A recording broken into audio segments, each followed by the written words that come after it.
All right. Good morning to all you lovely, lovely folks out there. Welcome to another fun-filled second day of broker pre-licensing in the fine, fine state of North Kakalaki. Or if you're boring, North Carolina, whichever. Hopefully you all are having a lovely Sunday morning as it is. But how many we got? Look, we're missing a few folks this morning. How dare they be late on day 2? Disappointed. Disappointed. Folks, as I've already said, it is so good to see you all. Let's just do a little bit of a recap for what we talked about yesterday. Yesterday, we introduced you into the fine, fine world of pre-licensing. We laid some foundational concepts in a little fashion, right? Like land versus real estate versus real property, which will come back up again. We talked about different terminologies like clients and principals being the people who we take care of, very important people, and customers, everybody else that we don't really give a crap about, right? So those are big terminologies. We also talked about some other terminologies where we use those ors and es. Remember, or is the giver, e is the receivee, like the offeror is the giver of an offer. The offeree is the receivee of an offer. The grantor is the giver of ownership of real property. The grantee is the receivee of ownership of real property. So on and so forth. Then we got into agency. What's agency?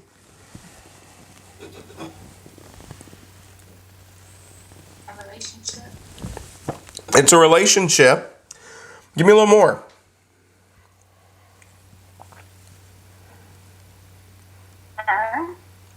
Well, the firm is what we would refer to as the agent. But remember what we talked about yesterday.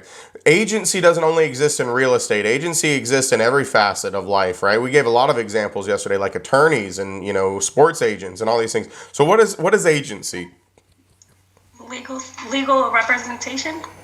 Legal representation. Legal might in some instances be a strong word, but that is a really good example. Ability to speak for someone. Ability to speak for somebody. Yeah, you're all right there on it. It is when you have the authority to act on behalf of another. When you have authority to act on behalf of another, that's agency, right? And so the attorneys were examples of agents in that agency relationship. We said coaches are. Anytime we've got somebody who's the quote unquote professional doing things and advising and working on behalf of the non-professional or the lesser professional is kind of the way to think about it. And so that's why I told you, you're trying to get a broker's license, but we call you an agent, not because you have a license, but because you represent the well-being of other people. Somebody gives you authority to act on behalf of them. That's what forms that agency relationship. So that's what agency is.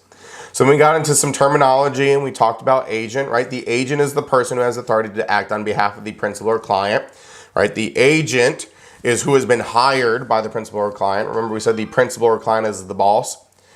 And so if we have this agency relationship and we're somebody's agent and they are our client or principal, what did we say yesterday that we owed our clients and principals? Old car. Old car. Old car, absolutely. Johnny, were you just going to answer that, or did you have a question? Yeah, I was going to say. Yeah. You can always just unmute and yell it at me, Johnny. I appreciate the decorum is appreciated, Johnny, but you can just blurt it out and be like, old car, right? Just yell it at me. It's fine. You can do that too. Either way. Folks, what did that O stand for? Obedience. Obedience, like a little puppy dog, right? They say bark, we say ruff, ruff, right? Following their lawful, willful instructions is how we articulate that old car, right? If they tell us to do something illegal, we're going to say stick it where the sun don't shine. But if they tell us to do something and it's not illegal, we're going to do it, even if we don't like it. And we had L. What was L? Loyalty, that's exactly right. Just, hey, you know what? Just again, like a puppy dog, there ain't nobody more loyal than a puppy dog, right? Them the most loyal sons of guns you've ever met in your life. So basically, if you're an agent, just be a puppy dog, right? Dogs would make good agents. Okay. What about D? What was D? Disclosure. Disclosure. Disclosure of all things, not just material facts. Remember, we owe material facts, and we're going to get into material facts more today.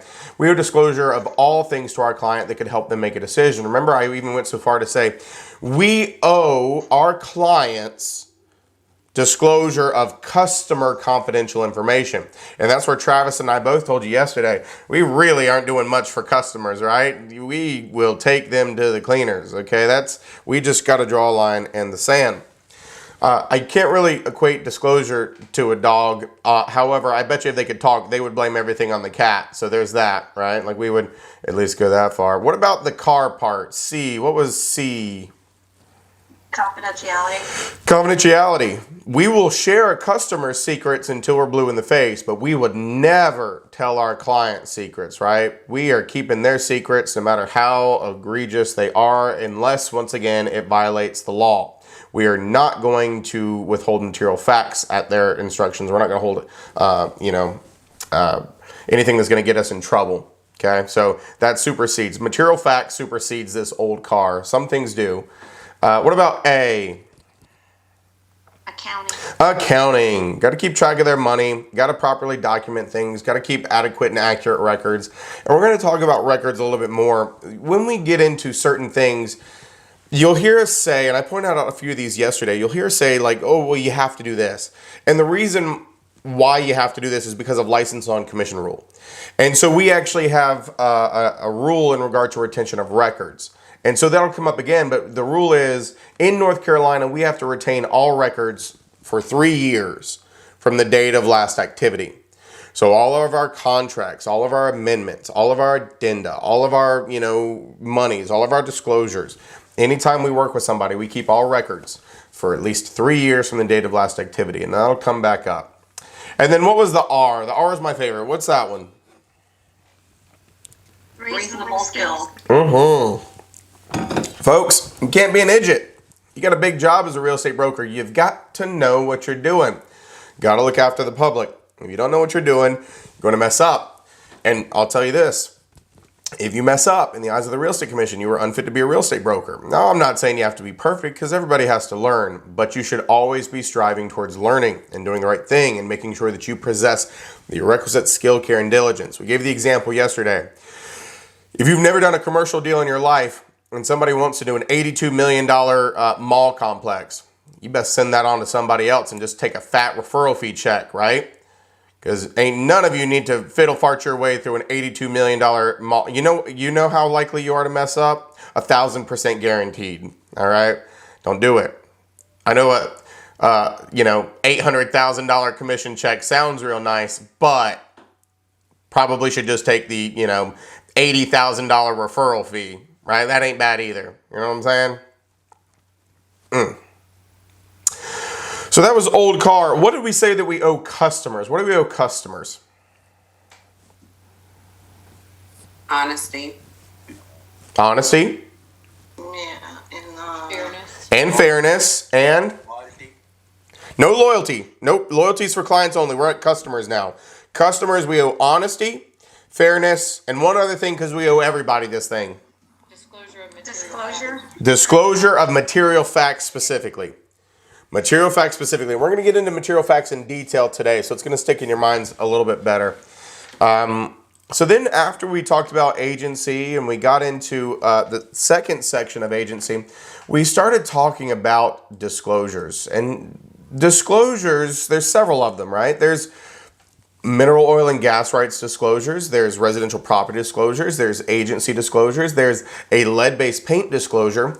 And when we're talking about these disclosures, it kind of plays into who we're talking to. In other words, remember what we said, there's disclosures that happen between agents, there's disclosures that happen from agents to clients, there's disclosures that happen from sellers to buyers. So we started off in the disclosures from sellers to buyers. And so we started talking about a very North Carolina specific concept yesterday called the North Carolina Residential Property Disclosure Act. I told you North Carolina is what we call a doctrine of caveat emptor state, which is going to come up in about 4 slides. Who remembers? What does that mean? Doctrine of caveat emptor. What did I say? Let the buyer beware. Let the buyer beware. The seller ain't got to tell you nothing in North Kakalaki. Okay? Seller doesn't have to say a thing. But while they don't have to disclose any defects with their property, the North Carolina Residential Property Disclosure Act does require them to produce this form that we talked about yesterday, the RPOS, the Residential Property and Owners Association Disclosure Statement. The form is mandatory, the disclosures are not. They can say no representation the whole way down. And it just has a bunch of questions about the property, right? Is there any problem, malfunction, or defect with the dwelling's plumbing system? Any problem, malfunction, or defect with the dwelling's heating or air conditioning? Any leakage or other problem with the dwelling's roof? Is the dwelling serviced by a septic system, right? Tell us about it. Is there any problem or malfunction or defect with the sewer or septic? So a lot of just random questions, but they do have the option to say, I'm not telling you nothing. Plead the fifth, right? They don't have to self-incriminate. Now, when you get down to like page 3, it talks about HOA, Homeowners Association information. Is there an HOA? What are the dues, right? What do they provide? So on and so forth. Now, here's the kicker. I told you, form is required, disclosure is not. Okay, form is mandatory, disclosure is not. They can say no rep the whole way down. Here's my question. What did we say yesterday happens? Better yet, who's supposed to get this, right? After the seller fills this out, who needs to get this form? Ultimately, the buyer has to get it. The buyer. And when does the buyer need this form by? Before, like, within the before the contract sign, and he has once he signs the contract, he has 72 hours to go cancellation if he doesn't receive this. Yeah, so it is due before they make an offer, right? You're exactly right. It is due before they make an offer. And you're right, Sandeep. There's 72. Let's call it 3 days, though, because that gets a little less confusing than the 72. Let's 3 days, okay? And so here's where it gets a little confusing. I'm going to give you another mini lesson on something here, because it's got 2 different things. It's whichever occurs first. 3 days from the effective date of the contract. So I want you to know that if you send an offer, right? Let me just give you an example here. If I looked at Christy and I said, Christy, I want to buy your house for $1 million. Do Christy and I have a contract? Now, and so there's an important lesson. Every single contract starts as an offer, but an offer is not a contract. And so this is what the 3-day period is talking about. If you send somebody an offer today, and it becomes a contract today, and you've not received the disclosures yet, you've got 3 days from the effective date of the contract. The day it moves from an offer to a contract is what we call the effective date. But then it also says, or 3 days from the day you receive the disclosures, whichever occurs first. So understand that if you send an offer on today, right, offer, or you send the offer today, and they don't accept it yet, but then they send you back the disclosures, now the clock has started, even though you're not under contract. So you have 3 days from the date you receive the disclosures. So if you form a contract, I was about to write 229, that's not a leap year. If you write a contract on March 1st, your 3 days is up, because it's whichever occurs first. 3 days from the date you go under contract not having received the disclosures, or 3 days from the date that you receive the disclosures, even if you've not gone under contract, whichever happens first. Does that make sense? And we're going to talk more about this when we get into the contract section, I promise. We're going to bring these up again because there's a huge reference point on what we call our offer to purchase and contract standard form 2T in North Carolina. But that's the way it works. So if you went under contract and you haven't received these disclosures, you have 3 days from the effective date to terminate with no penalties, meaning you get your due diligence and earnest money back. So I'm going to leave it on that topic, though, because we will talk more about due diligence and earnest money when we get into the sales contracts. You're not there yet. Hold your horses, right? We gotta learn a little little other base knowledge before we get into the deep stuff, right? So let me show you, because the slides don't really bring this one up in the same amount of detail, but I do want to make sure you understand something. When we talked about some of the base issues yesterday, or the foundational knowledge about land, right? I said, what if you own land, what else do you own? Everything below and above it. There you go. Everything that's attached to it. Everything below the Earth's surface and everything above as well. Okay, so you're said to have what we call subsurface rights and air rights when you have land ownership in most instances. Well, these air rights and subsurface rights are what we call severable. You can remove the rights from the land and give them to somebody else. So in theory, Kelly could own the land and Catherine could own the oil rights, right? We can do that. Real estate's quirky like this. And if you ever think back to, and this is, I mean, some of y'all going to show me your age, and I'm showing you mine too. Y'all ever see that show, The Beverly Hillbillies, back in the day? Yeah. Don't you lie to me, Christy. I know you know what the Beverly Hillbillies, Kiss is like, nuh-uh, not me. Didn't you say you got an older chillins too, Christy? How old was your oldest? She'll be 18 in May. 18 in May. You know what the Beverly Hillbillies are, Christy. You may not have liked it, but do you remember them? I loved it. Yeah, see? I knew it. She did not react at all. She was stone-faced, folks. If you couldn't see Chris, that's the Beverly Hillbillies. She's like, don't react. Don't react. You ain't seen it. They don't need to know. Right? Folks, the Beverly Hillbillies, if you never saw the show, the premise was thus. There was a bunch of hillbillies in Texas or somewhere, right, in the middle of nowhere, and he was shooting at a possum or something one day, and when he shot the ground, oil came up out of the ground on the land he owned. Folks, oil is worth a lot of money, and so he sold to an oil company, and then they were so rich they moved to Beverly Hills, 90210 in California. And the hysteria just rolls, right? It's just the funniest thing ever to see these hillbillies living in California and Granny making possum pie. The point is, there is a disclosure that we have because sometimes people keep the land but then sell off the oil rights. So if the Beverly Hillbillies didn't move to California, they could have stayed there but then sold, the rights to Texaco, Amoco, or whoever, right?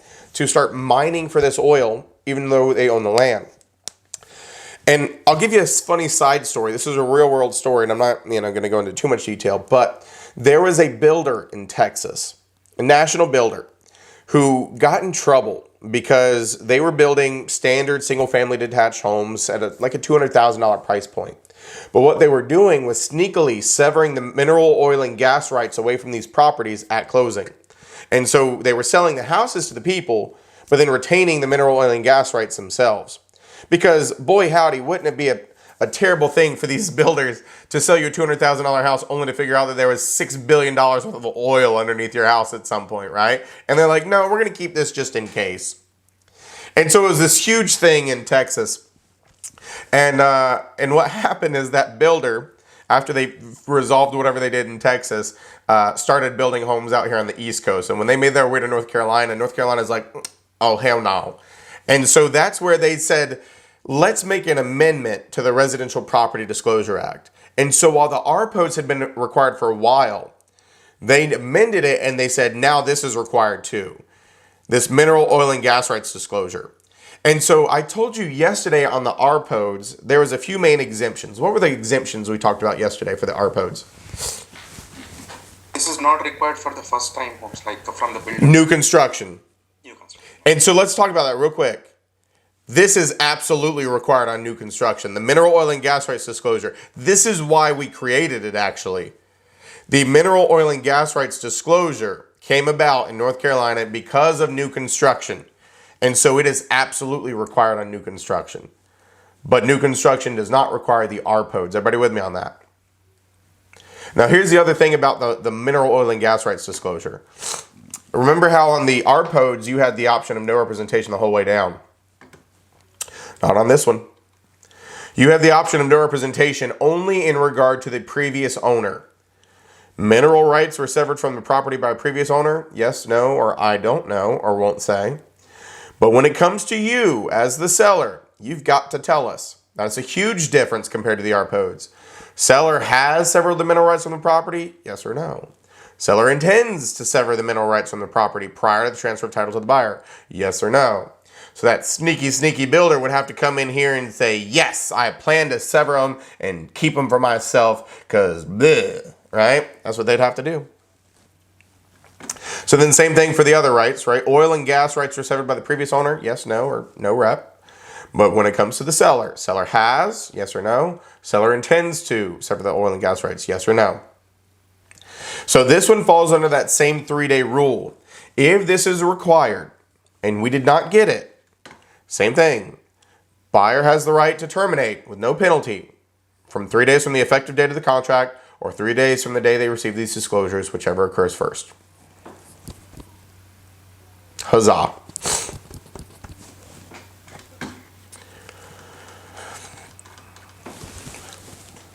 He said, I don't remember that I got this from my seller. So I bought my house 2 years ago.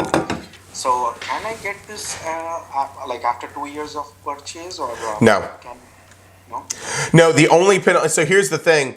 I'm glad you asked that, Sandeep, because here's what it says, folks. As much as I'm making this sound like this is just a severe and important thing, the only repercussions if you don't get it is that 3-day period. Because here's what it says. 3 calendar days following the date of the contract. 3 days from the date you received the disclosures, whichever occurs first. But then it goes on to say, however, in no event does this disclosure act permit you to cancel a contract after settlement of the transaction or after you have occupied the property. If you moved in or closed, sucks to suck, Chuck. You're not getting this form. So in other words, too, there are some times when we negotiate deals where you get possession of the property prior to closing. So if you move into the house before that 3-day period, you don't get to back out either.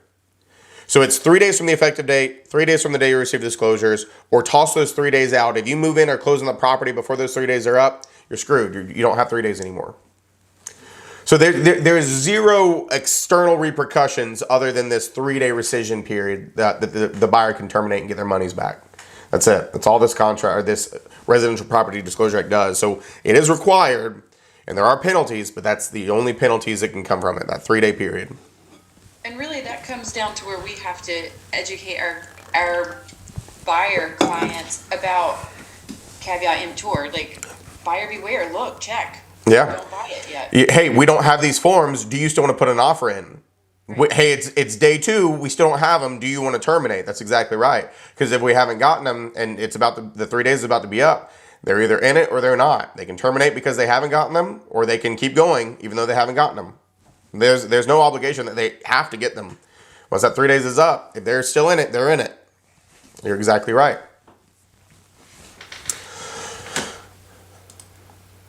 So that is North Carolina specific material. So when we're dealing with things like this is going to come up on the North Carolina side because this Residential Property Disclosure Act is North Carolina specific. I warned you yesterday, if you see any disclosure, anything on the national side, I would go with kind of like a similar thought process because it is my understanding that a lot of states do have disclosure laws. And it's kind of ironic because North Carolina, the seller doesn't have to say nothing. There are some states that require the seller to sing like a bird, which is why I don't like the fact that, you could even see any disclosure questions on the national side because every state's so different, right? But you should be okay if you answer it, with like the material facts need to be disclosed kind of thing on the national side. But this particular thing right here is North Carolina specific. Notice the giant North Carolina flag across the screen, right? This is the North Carolina specific stuff. It'll be on that side of the test only.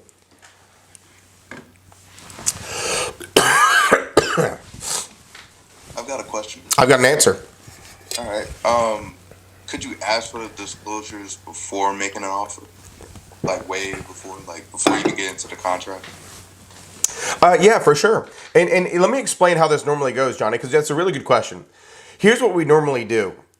When we sit down with a seller as a listing agent, we would provide the forms to the seller and tell them about their obligations under the Residential Property Disclosure Act. Remember yesterday I told you they're required whether you're using a broker or not.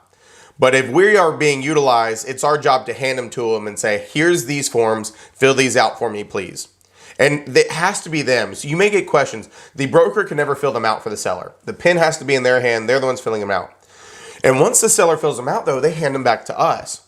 And so what normally happens, Johnny, we upload them into a document section of the multiple listing service. And so any buyer who's interested in that property has access to these. It's not just we're going to give them to anybody who makes an offer. It's we're giving them to everybody who's interested in the home. And so they have them long before they make the offer. But sometimes sellers take a while to fill them out. Some listing agents, as you can imagine, suck at their job and don't ever actually put them out to the public. And so that's when this rescission period would kick in. If you're a buyer's agent and you reach out and say, hey, do you have these forms? And they say, oh, I'll get them to you soon. And it's been 3 days and you haven't gotten them still. And you just want to go ahead and put an offer in on the home. You would say, nope, I've not received them. And your buyer would have that 3-day right to terminate. Does that make sense? Yeah, good question.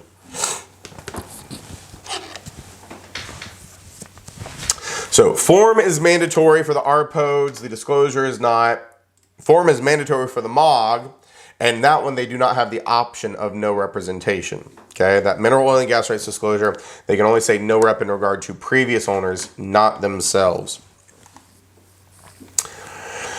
So we talked about the exemptions for the RPODs yesterday. The most common ones that you need to know: foreclosure sales don't require the RPODs. Transfers between co-owners don't require an RPODs. Lease with option to purchase, where the lessee already occupies the property. Folks, if you live there, you know what's wrong with it, right? Why would you need an RPODs? Okay. New construction not required for the RPODs, but remember it absolutely is required with the MOG, the mineral oil and gas rights disclosure. And then, any court-ordered transfers, property being sold by an estate or a trust or any court-ordered transfer, also exempt on the RPODs.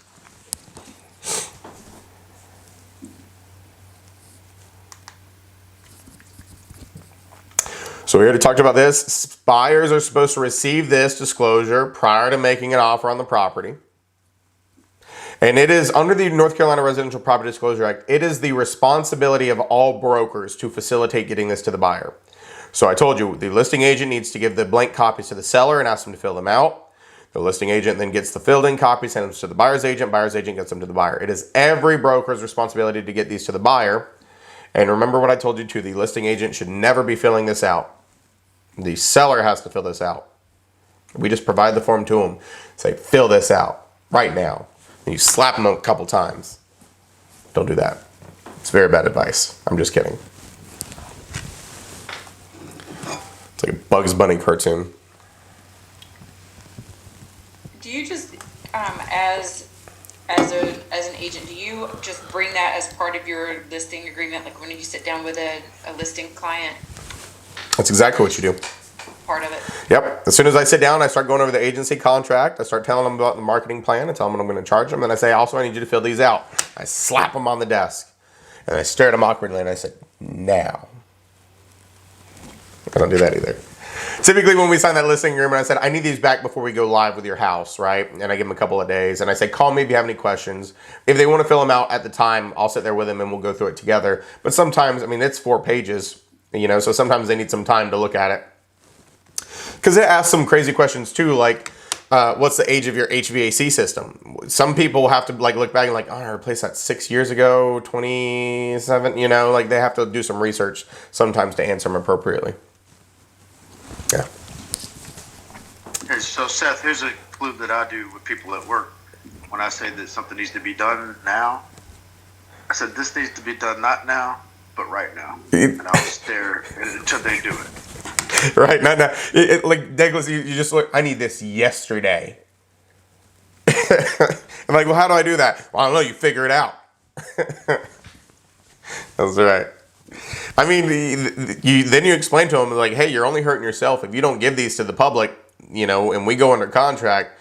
You got a buyer that can walk, and you have to give them all their money back. It's dangerous. As a seller, you don't want to be in that position. Not at all.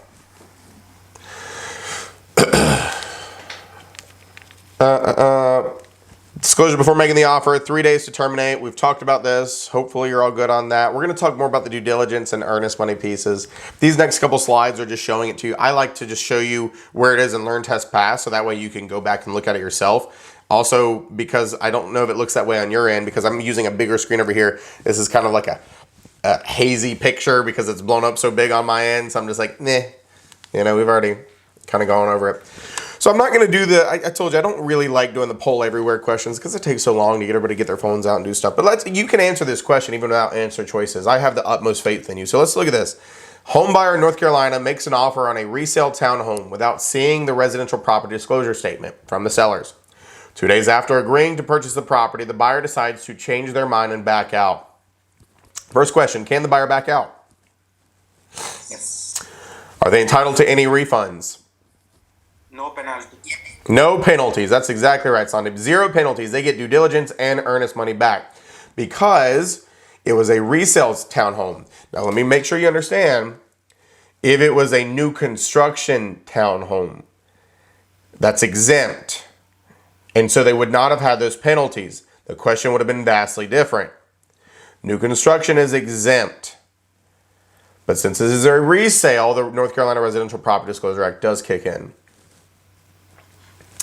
Tricky. So we talked about customers yesterday, and I told you the best thing to think about customers, right? If they're not our person, they're a customer. Customer does not automatically mean unrepresented. It can, but doesn't automatically mean that. And I gave you the examples yesterday. If Heather's my client and Catherine is Sherry's client, right? Catherine's a customer to me, but she's Sherry's client. Okay, so customers are anybody we deal with that is not our client or principal. And you told me a great list yesterday. The other agents, attorneys, home inspectors, right? The other agent's client, so on and so forth. Unrepresented buyers. All these people are customers.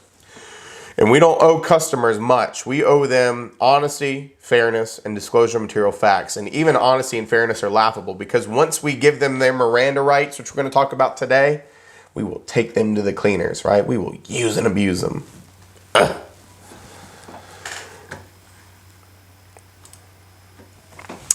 So some of these slides are just for reminder of the topics that we're talking about. They just repeat. So don't, you've seen this one before. The different types is where we started. So when we get into disclosure to third parties by licensees, this is where we start getting into the material facts conversation. But I want to remind you, okay, while this says disclosure to third parties, it's disclosure to everybody. You've got to think of material facts as disclosure to everybody. Clients and customers alike. It's not just customers. My client needs to know that the roof leaks. A customer needs to know that the roof leaks. A client needs to know that there's foundation issues. A customer needs to know there's foundation issues. There's no ifs, ands, buts, or coconuts when it comes to material facts. Everybody has to get these information. Now, when I say everybody, before we go down this rabbit hole, right, I don't mean that when you have a listing and you find out that the roof leaks, right, that you leave that listing appointment and you go to Harris Teeter and you're in the produce section like, ma'am, put down the watermelon. I have to tell you the roof leaks at 123 Main Street. Tell your friends. And then you run away screaming, ah, right? And they're like, oh my God. They're probably going to mace you. If I went up and did that to somebody, right, I'm getting maced. And that crazy big old bearded man just accosted me and told me about a leaky roof. We don't need to tell people who aren't interested in the home. But any buyer, any customer, anybody who looks at it, thinks about it, everybody needs to know. Everybody in the club getting tipsy needs to know. Some of you heathens out the club last night getting tipsy. I know you were. Don't you lie to me. Johnny, I can see it on your face. Johnny was throwing down last night, having a good old time. No, not so much, Johnny. It's all right. Johnny said, no. Oh, man, I'm old now. Stay inside. All right, yeah. I'm old at a young age. Hey, see, I hear you. Ain't nothing wrong with that. That's right. Johnny's like, I stayed inside and read my Bible last night. Seth, what are you talking about? You're a heathen. I'm like, you're right, Johnny. I am. I'm sorry. So, here's the best way to think about material facts, okay? Material facts, I'm going to translate in the easiest way possible. Anything that, if known, could change the outlook of a party in a transaction. That's it. And I want to make sure you understand something. Just because they could throw you a curveball. Did you hear me say the word negative? Did you hear me say the word bad? The most common types of material facts are defects, but that's not the only type. So let me give you a couple examples here before we take this any further. If I said that I have a beach house and it's at the right price point, it's everything that you're looking for, you're in the market and you're pre-approved, and it's perfect for you, do you probably want to buy it? If I then go on to say, oh, by the way, it needs $40,000 worth of foundation work, do you still want to buy it? Is there a chance that, right, there you go, Heather, I like that answer. Maybe. It depends. But folks, there may still be some people that want to buy it, and there may be some people that say, well, hell to the no. And that's where you don't get to be judge, jury, and executioner. If it could change the outlook of whether or not somebody wants to buy it, it's a material fact, sing like a bird. But let me give you the other side of the coin. What if you as an agent went to a listing appointment and you did a CMA, which I used that reference yesterday, and we'll talk more about it down the road, a comparative market analysis. And you tell the sellers, I said, hey, I've done the numbers. We could probably sell your house between $400 and $425. And they're excited about that. Do they probably want to list their house? Right now, they're excited about $425. Sure.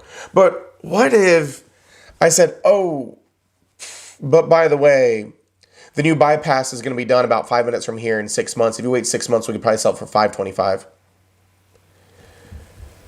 Do you think they still want to list it today? Probably not, right? If they're not in a hurry, I'm going to wait 6 months to make an extra $100,000. Now, if I have to relocate, there might be a chance they go forward. But do you see how that's a positive thing? That's still a material fact. Because it could change the outlook on whether or not they want to sell today. So anything, while most commonly it's bad stuff, it could be a good thing too that's considered a material fact. So let's say if, like someone was murdered in the house, Ooh, is that considered a material fact? no. That train of thought, I was going with you because me as a buyer, I'd totally not want to buy it. Uh-huh. Same thing you are. So that's going to come up on the slide. So you are jumping the gun, but let me go ahead and give you the answer here. In the state of North Carolina, we have certain things that we name as not material facts. And that is one of them. The fact that somebody was murdered in a home, the fact that somebody died in a home, site of criminal activity, okay? Sex offenders, none of these are material facts in North Carolina. These are what we call stigmatized properties. Stigmatized means, yeah, you're right, they are branded as undesirable by society. And here's the thing that you have to understand, because to your point, would people probably want to know a lot of these things? Sure. But here's what you have to understand about them not being material facts. We're not saying in any circumstance that you can't talk about these things. Under most circumstances, I'm going to give you a caveat to that. But what we're saying is, if you don't disclose these things, you're not in trouble with the real estate commission. Because if you don't tell somebody that the roof leaks, you're in trouble. If you don't tell somebody that somebody was murdered there, no matter how much they don't like it, you're not in trouble. So make sure that you're aware. And we're going to have some slides to talk about this, okay? Those are what we call stigmatized. Material facts, there are some special categories of things that are always material facts in North Carolina. There are some special categories that are never material facts in North Carolina. And then the rest of things just fall into what you would think is a material fact probably is, right? If it could change the outlook of somebody. So I'm assuming like New York, for instance, if you think about like the Amityville house, they don't have state properties. They don't have that same process that North Carolina has, because apparently, I mean, they still didn't disclose that information. So would that be an issue? Because didn't that come back later to affect them? When it comes to things like that, it is very state specific. Let me give you a really kind of ridiculous example, and I'll be honest with you. I never vetted this story, so if I'm misspeaking, I apologize. But I did read an article one time that stated the house where JonBenet Ramsey went missing was on the market for a very long time and never sold. And that state had the same laws as we had. And what they ultimately did is they went to the Postmaster General and the government and they changed the address. And then they were able to sell it because they didn't have to disclose that it was the house, but everybody knew that house as the infamous address. So they changed the address and it was eventually sold to somebody. And those states didn't require disclosure. It seems so deceiving. Sure does. But you kind of knew the stigma with that. That's almost like hiding it, you know? Right. And that's why I said it's very state specific. It would very much depend on the laws and things of that nature. Yeah. I'll tell you kind of a random side note, like real story. As a real estate broker, and this is just, for funsies, I had a client, excuse me, that I grew up with. We went to school together, and her husband wanted to buy a house. God, it's been probably 2 years now, and so we found this really cute ranch house, brick ranch in Anger, and a little older home and super nice. And so they were super excited about it, and we got them under contract. And let me give you a little backstory before I go any further with this. We used to ride the bus together, me and this girl. I mean, we lived in like the same, general vicinity. Like her neighborhood was 1 block down from my neighborhood. And so we grew up in the same area. And one point in time, probably when I was a teenager, maybe old enough to drive, I think, I drove past a road very close to where we lived. And there was like 17 police cars and all kinds of like red tape and stuff up. And apparently what happened is it was either a kid went crazy or the dad went crazy, killed the entire family and then killed themselves in like a house. It's like 7 people that were murdered and then ended up with a suicide not too far from where we lived. It was like right down the road and it was all over the news and that place was blocked off for weeks, while they dealt with all that stuff. And so this is crazy. We got them under contract on the house, and so I went to go meet them one day at their house to pick up a check, the due diligence check, to drop it off with the sellers for the house they were under contract on. And so when I pulled up at the house that they were living in and they were renting at the time, I'm like, God, this house looks so familiar. And so like I got out of the car and I walked up to meet my friend, and I was like, I said, such and such, God, this house looks so familiar. Why does this house look familiar? And without missing a beat, oh, this is the place where that guy went crazy and killed his entire family and then killed himself. Like, without missing a beat, because, like, we grew up in the same area. And I was like, oh, okay, cool. Well, I'm just going to take this check and I'm going to go. Y'all have a great day. Like, so the good news is it was not a house that they owned. It was just where they were renting. It didn't seem to bother them. And they had young kids too, which is just, it's not something, they had like a young son, and I'm like, kids are supposed to be like, super in tune with, like if you like believe in that stuff, right? And so like it would freak me out because like, kids are always like seeing stuff or like talking about stuff. Can you imagine your 2-year-old just rambling on and being in that house and you're just like, ugh. But not a material fact in North Carolina. So the fact that she knew is probably just because she grew up in the same area, and so she was cool with it. But even for renting, the owner didn't have to disclose that to them. But yeah, true story. That did happen.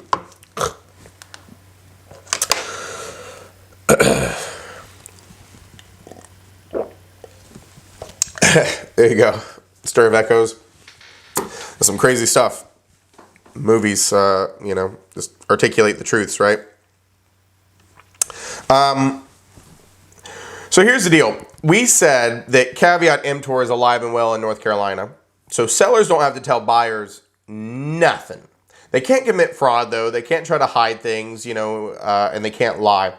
But the way that we combat that doctrine of caveat emptor is we have to discover and disclose. It's not just tell what we know.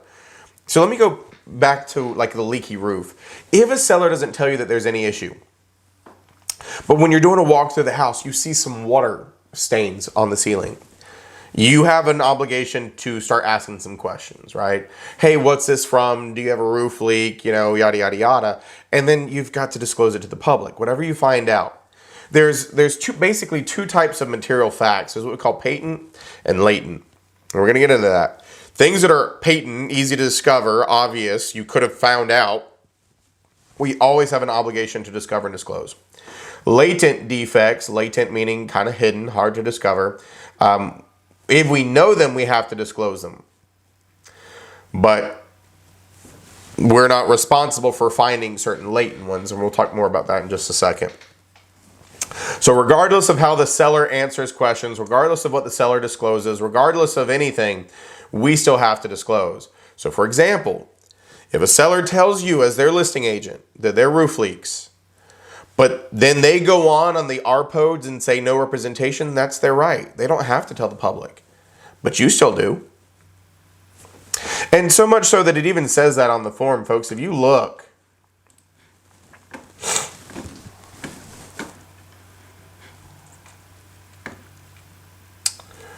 if you are assisted in the sale of your property by a licensed real estate broker, you are still responsible for completing and delivering the disclosure statement to the purchasers. And the broker must disclose any material facts about your property, which he or she knows or reasonably should know, regardless of your responses on the disclosure statement. So you don't have to disclose, but we still have to sing like a bird. No ifs, ands, buts, or coconuts. And if you tell us not to, that is an unlawful instruction. We're not going to follow it.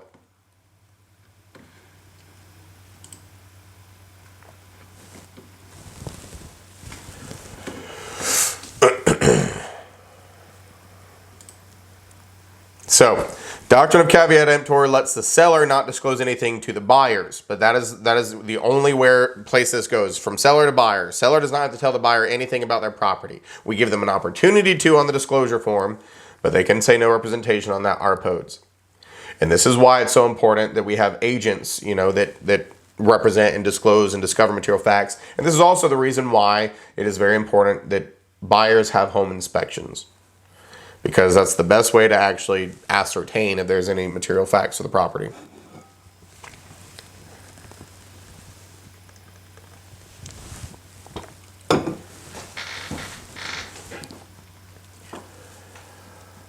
I have a question. Well, yeah, what you got?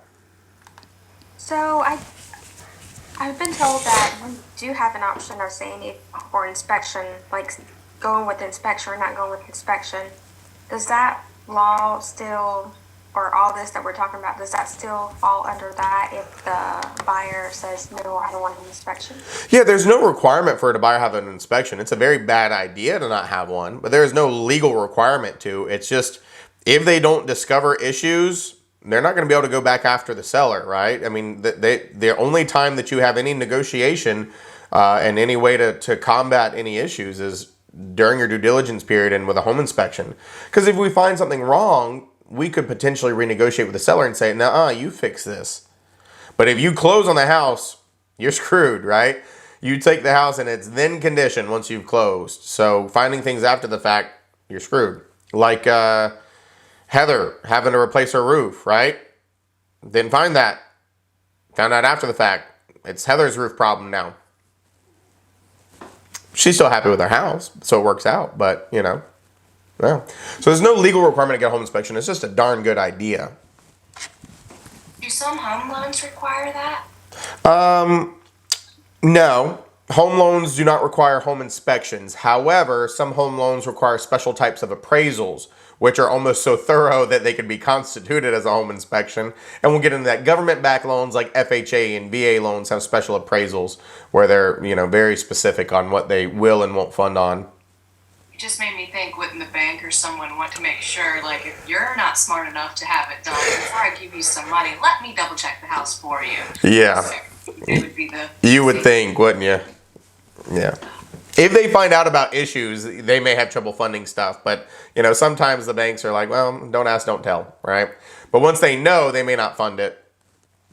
Yeah, there you go. Douglas says save $25,000 by getting one, right? When you find issues, you go back to that seller and you say, you fix this. It's your problem, not mine. That's right. That's exactly what you want to do. So I already told you about red flags. If you see anything, okay, let me give you some really good news, all right? The idea is the Real Estate Commission in North Carolina expects you to discover and disclose all patent, right? What we call reasonably ascertainable material facts, things that you can figure out.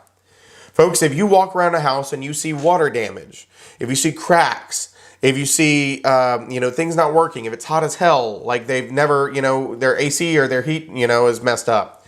If you walk around the outside and you see cracks in the crawl space, right? These are red flags that are probably indicative of other issues, and these are things that you should be disclosing. But here's the thing. I will tell you some really good news. The Real Estate Commission does not require you, as a licensee, as a broker, to get on all fours, right? Hands and knees and do the army crawl in the crawl space. Okay, that's not a requirement. And if it was, half of you folks probably wouldn't be sitting in this room right now, right? You're like, nah, I'm going to go be a Walmart greeter or something. I'm not crawling in the crawl space. I'm out, right? So there's no requirement to do that. We should be looking in the crawl space, right? Opening the door and looking in there. You need to lay eyes on it to see if there's any defects, but you don't have to go in there and crawl from one corner to the other.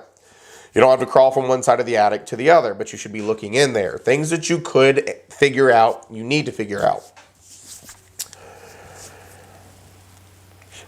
Catherine said they had a very thorough appraisal for her home for the VA. Yeah, as soon as I said VA, Catherine was like shaking her head, so I knew that you knew exactly what I was talking about. Yeah, because they're government-backed loans, FHA and VA appraisals are exceptionally thorough and sometimes do require repairs.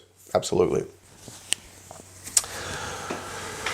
So, example of a home that is very hot in the summer would require HVAC appears to be malfunctioning as a disclosure. Sometimes it's not definitive, right? Sometimes we can't say without a reasonable doubt that there's an issue. Folks, my most recent listing, she's a family friend. She's such a sweet lady, but she's like 88 years old, little old lady. She's widowed. And folks, her house is suited for a lizard, right? Little old ladies love hot houses, all right? They got thin skin. They're cold all the time, right? Love her to death. She's so sweet. But every time I walk in her house, I'm just like wiping my forehead, dabbing it with like a handkerchief, sweating to death, talking about things because she just keeps it that hot. I know her AC works fine, right? So sometimes there's things where you just have to disclose. You're not sure there's an issue or not. But you would want to, disclose when in doubt because it could be an issue. It is, if I can say something real fast, like I see, just so y'all know with inspections, like I had an inspection done of the house that I bought and the lady was in the process of moving and she had all of her crap literally everywhere. Yeah. And so in an inspection, just to be, like this has nothing to do with the roof, but there was stuff that the inspector couldn't visualize without moving stuff. And so she just couldn't visualize it because her job does not require that she move stuff. So like this lady had stuff stacked everywhere. And so there were a lot of things that the inspector like couldn't evaluate. So just be aware. Yeah, it happens all the time. You're absolutely right, Heather. It happens all the time. Here's the thing. A home inspection is absolutely a great idea. But you're right. They're not perfect. They're not foolproof. I actually stopped using a certain home inspector, that I used for years because I had a couple deals that he did, and he didn't find very silly little things like a leaking faucet in like a bathroom, which, not a huge fix. But, I just would assume that he would have found that. And so I switched home inspector. So you're right. Sometimes they can only do what they can do. But it is absolutely a very important, good place to start. Same thing with a roof. Even if you have one, they can only do so much with the roof because they're not roofers. Some of them are using drones or cameras to like fly over the roof and look at stuff, but that's sometimes not enough to help you determine if there's issues or not. So not perfect. Just a very good idea. You're absolutely right. Can this turn into legal action in the future? Like growing up, my parents bought a house that seemed great and then come find out because we had cats, there was cat pee everywhere that the inspector obviously couldn't like smell and figure out and move furniture. And my mom like wanted to pursue like legal action because it was obviously had been treated but it was terrible. And then our cats found it. And then also a well water, like the well, something was wrong with the well. And I remember she couldn't pursue anything. Yeah, here's the thing. In most states, when you buy the house, you've accepted the house and it's in current condition. The only exception to that, what's your name? Claire. Oh, not Clary. Yeah, I was about to call you Claire, and then I saw I'm like, wait a second, did I have it wrong yesterday? Claire. Okay, see, I was right. I thought I was crazy for a second. I'm like, why did I think her name was Claire? Where did this Clary come from? Claire. The thing is, The only time that you can really go after somebody is if you can prove fraud, right? Like that they tried to hide it or cover it up, and it's very hard to prove because in their mind what they did may have been a treatment and not a cover up, and in your mind it may you can take anybody to court. It's whether or not you'll win, right? I mean, you can take anybody to civil court. But it can be very costly, and if you're not going to get the W, it's pointless, right? It's typically cheaper to just fix stuff. So a lot of times you cannot pursue legal action. There are some rare circumstances of fraud or misrepresentation where you can. Yeah. And then home inspectors, you typically can't go after them either because just like Heather said, they can only do what they can do. I mean, there was no obligation for them to peel back the carpets and, find anything underneath the carpet. That would be destroying somebody's house to see things. So, there's only so far that they can go. Now, big things that they miss, they have insurance for that. But something like that probably wouldn't be something you could go after a home inspector for either. Yeah.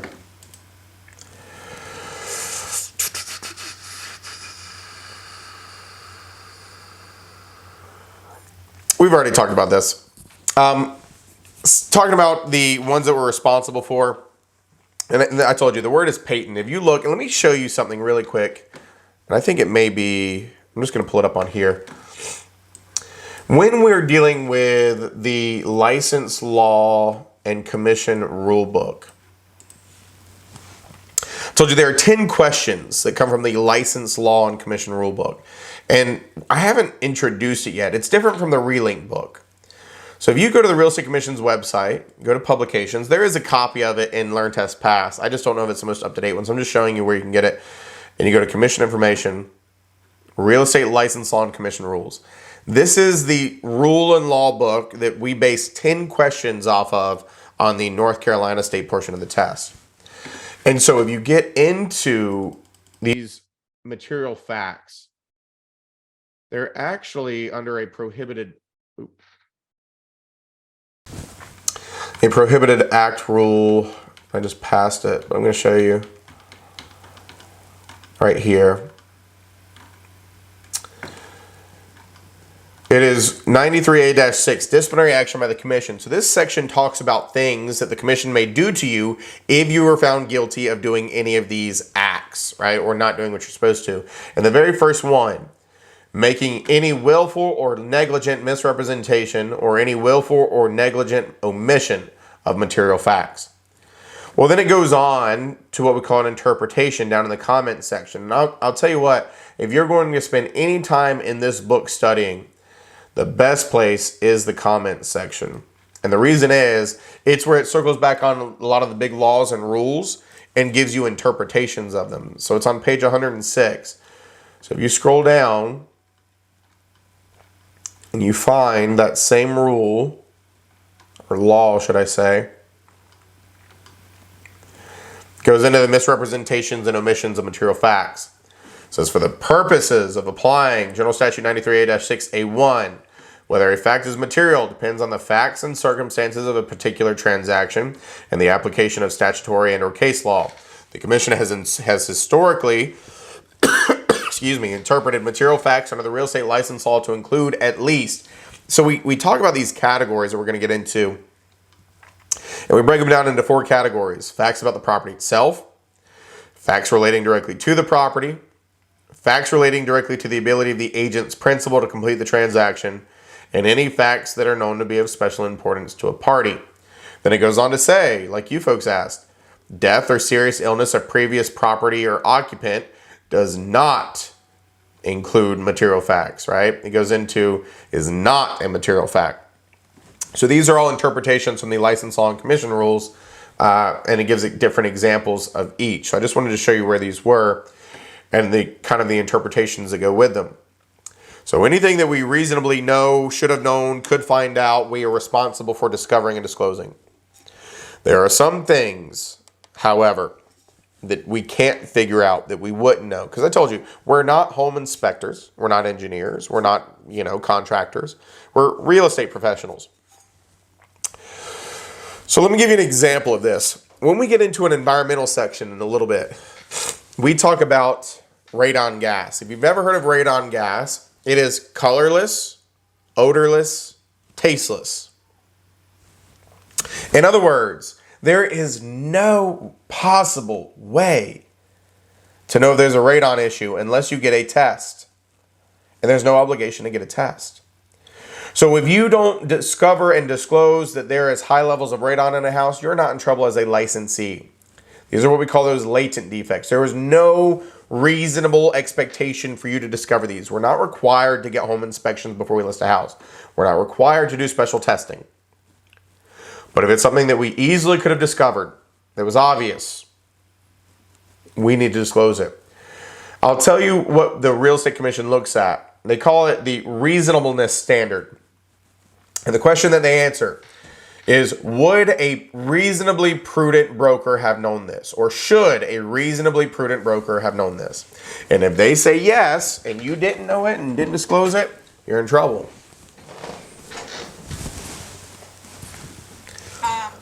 Have one question, and so if we're telling them that they should get the inspections done, is there a document that we hand them that they sign saying that we disclose that they need, that it's a good idea for, or, you know, that covers us? There is. Did I miss that? I'm sorry. No, I'll be honest with you though, it's not testable. That's like, you're asking a great question, but that's like when you get your license, Christy. We need to teach you that, right?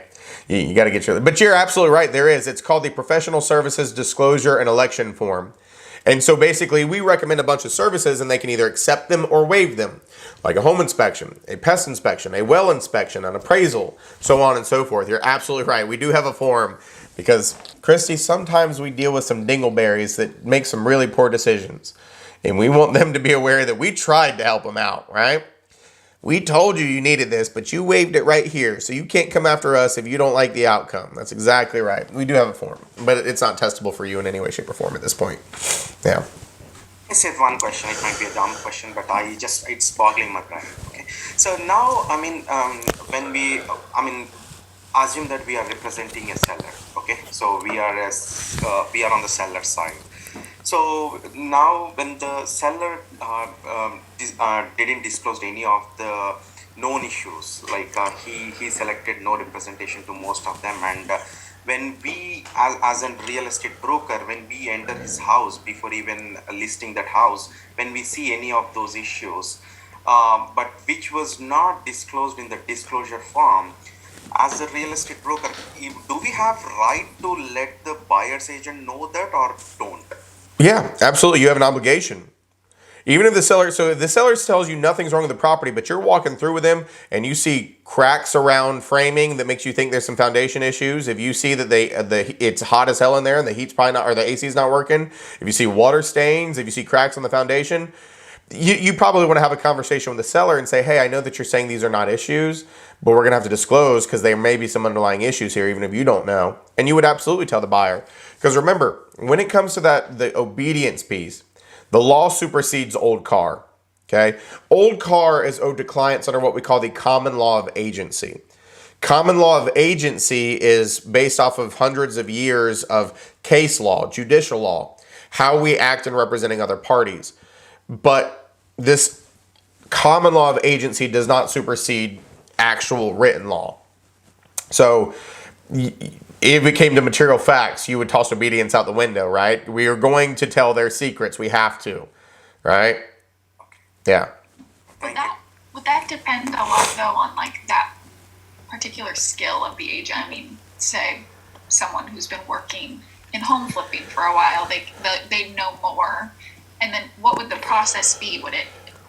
You wouldn't just tell the buyer's agent like, oh, I think there's a lot of water damage. Wouldn't you need to kind of hire a professional to? No, it would be tell them what you know. Remember how we said we don't think the HVAC. Here's the thing, Claire. If you walk around a foundation and you see hairline cracks, there is a good chance that they are not consequential in any way, shape, or form. Because whether you knew this about foundations or not, the brick on the outside is a fascia. It's for decoration. Real foundations is cinder blocks, concrete, and rebar. But that's hidden behind the brick. So those hairline cracks in the bricks could be nothing but aesthetic. But do you, Claire, have the expertise of a structural engineer to tell me whether it's an issue or not? So don't touch it with a 10-foot pole. Say, hairline cracks noticed in the, brick fascia. I have no idea if it's an issue or not. All we can say is what we know. We're not making claims, positive or negative. It's just disclosing anything and everything that you do know or should have known. It's the buyer's responsibility would then be to decide, do they want to put an offer in with these hairline cracks present?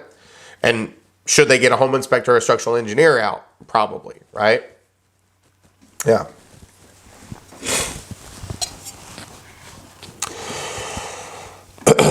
So, when we're talking about that first category that I showed you in the License Law and Commission Rulebook, things about the property itself. This is where the most common list of defects comes in.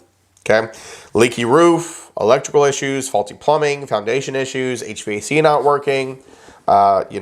Even something like your oven not working could be a material fact because ovens typically convey with the property. Okay, rotten siding, any other defect, right? This is the most common where we're just talking about defects. Things about the property directly. You walk through, you notice them. And back to Claire's point, remember, the question that they're asking is, would a reasonably prudent broker have noticed this? So if you're talking about somebody who flips homes for a living, they're going to notice a lot more. But that's well above and beyond a reasonably prudent broker. The idea is there's certain things that we should all be discovering no matter what our skill set is in house construction or repair or anything like that.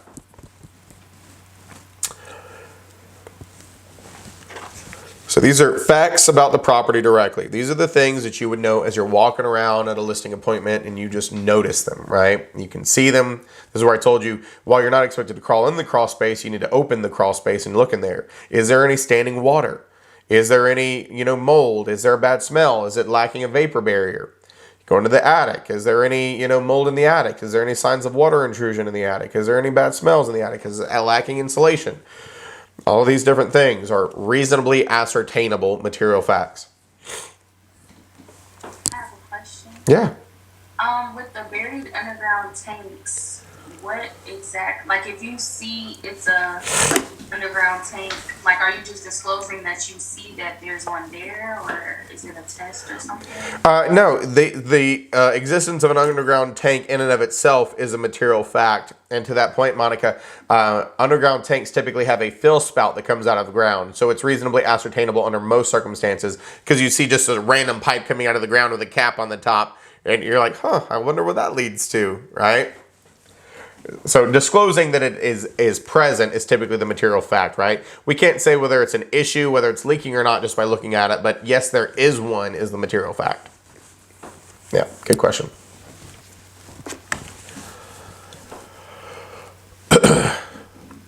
So let's take this a step further. Okay, we've got the next category, which is facts relating directly to the property. I will tell you this. This is the area where licensees in the real world get in trouble more often than any other. Because these are things that you have to think outside the box for.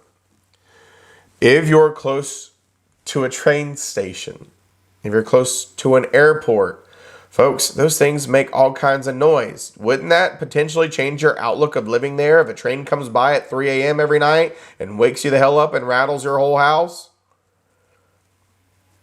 If it's close to a hog farm or a chicken farm, those things stink to the high heavens, right? I'll give you an example of this. I don't know how many of you are in the Triangle area. I always like to pick on Holly Springs. I love Holly Springs, but I like to pick on them. If you know where that is, it's kind of between Fuquay and Apex. Holly Springs. And I always picked on Holly Springs. I like to call it the trifecta. So when I got my license, I did a lot of business in Holly Springs. And 540, which is allegedly going to be done in 2023. We'll see. Because we're already almost to March. Was coming through Holly Springs. That's a material fact. Folks, whether or not a highway was going to come right beside your house is a material fact. Whether or not your house was going to be torn down by eminent domain, which we're going to talk about later, is a material fact. But the other thing about Holly Springs is there's a nuclear power plant called the Sharon Harris plant. And so we always would have to give disclosures to people in a 10-mile radius. Now, the 10-mile radius was because they had an alarm system. They would test regularly. You'd hear it. Because if that thing ever went the way of Chernobyl, folks, it doesn't matter if you're 10 miles or 20 miles, you're screwed. Okay? That 10-mile radius was for the sound only. And then the last thing that I always picked on Holly Springs for was there's a dump. There is a dump a stone's throw away from a beautiful neighborhood with $700,000 houses. So that means you walk out in the morning to get your newspaper, sipping your coffee, and if the wind's hitting just right, all you smell is stank from that dump on your front porch. Makes the coffee that much more appetizing. So these are things that are known to be of special importance. Anything that could affect the desirability of a home. Anything. What you got, Sandeep? You got a question? Sorry. So, I mean, do we need to get this up? I mean, as a licensed broker, do we need to get this updated information? I mean, we have to get updated every day or once in a month from the town, or how would we know what new developments are coming in the area? What's the chances and all that stuff? Yeah, so this will come with your expertise as you get your license, because this is the hardest thing to learn. So there's channels you can go through. The planning board meetings are public, so everybody can go to planning board meetings for the community. You can look up DOT road projects. Folks, a lot of times road projects are planned, excuse me, like 20 years in advance, right? We've been working on 2003 is actually when 540 was started, right? I mean, it's been a long time, a 20-year project. So this is where you have to develop another level of expertise as a broker that comes after you get your license, of where to go and look for DOT stuff, the planning board meeting stuff, any projects. The RDU, the airport, has a flight map that tells you where they're flying in and out of, the decibel reading in different places, train stations. So this comes with more expertise in training. And you're expected to do the research at initial listing. Not like every 5 minutes or something like that, but when you list a specific home in an area, you want to do some basic research of, say, what's coming in the area, what's close by, so on and so forth. Thanks, sir. Yep.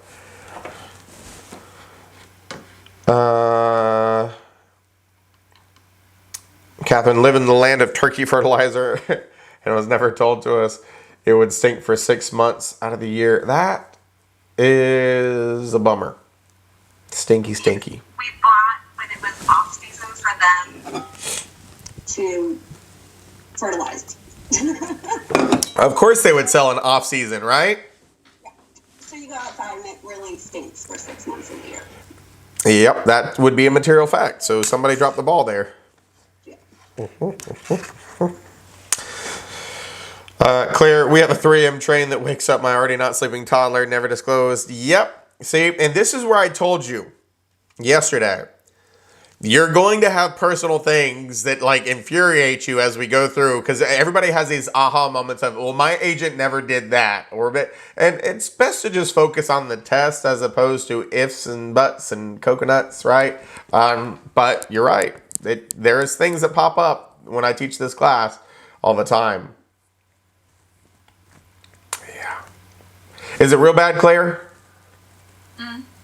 Yeah, I mean, we sleep with the windows open throughout the fall and spring and stuff, so. Well, that sounds like a you problem, Claire. Most people don't do that. Anyway, but I found out from the Facebook page after we were already in contract, and we bought a year ago, so and we had PCS orders, so we kind of had no choice. And the Facebook page was saying, "What sound machine do you guys use? My kids can't sleep through the damn train." And what? But our agent is now my boss, and she's great. She really just didn't know. Well, and so I mean, here's the thing: if it's 3 a.m., how the hell would you know as an agent, right? I'm not inside your house at 3 a.m. I mean, we could probably have figured out that there was a train track nearby, and that would have been the only disclosure we could have made. Hey, Claire, there's a train track nearby. I don't know. And then we could have asked the listing agent, had the listing agent ask the seller. But, at a certain point, sometimes you really can't figure out unless you're in the house for 24 hours, right? Yeah, and we would have bought it regardless. I mean, Yeah. there was no other option. So. Sure. I'll tell you, it was funny. I went to one of my best friend's weddings a couple years ago, and it was this beautiful little bed and breakfast, like an older bed and breakfast, and it's somewhere near Elon, out that way. And when you check in at this beautiful little bed and breakfast, there's a train track, like a stone's throw from the front. And when you check in, they give you complimentary earplugs. And I'm like, complimentary earplugs? How loud can this train be? Like, why do you need this? And then I realized that it was because of what Claire said. That thing goes through at 1 o'clock, 2 o'clock, 3 o'clock. So the earplugs were not for the day, they were for the night. And I didn't realize that until after the first night. And I'm like, oh. But then I also feel like earplugs at night is also a dangerous thing because of the smoke alarms going off. You know, I'm like, yeah, right. But that would absolutely be a material fact. So, the other two categories, we've got facts relating about a client's ability to close a transaction. Now, here's the thing. This is another one that kind of contradicts old car, but understand material facts are a legal thing, and they always supersede old car. So if you've got a buyer that loses their job and no longer qualifies for financing, you would have to tell the other party that. They deserve to know. Or if you're seeking alternate financing because you lost your job, or maybe your credit score changed, they wouldn't have to disclose that. Same thing too from a seller. If a seller's wife won't sign, they can't convey clear title. That's a material fact. So anything about the ability of your client to actually close on the transaction, convey clear title or otherwise, the other party deserves to know. So this supersedes that confidentiality piece. You've got to sing like a bird if it affects the other party.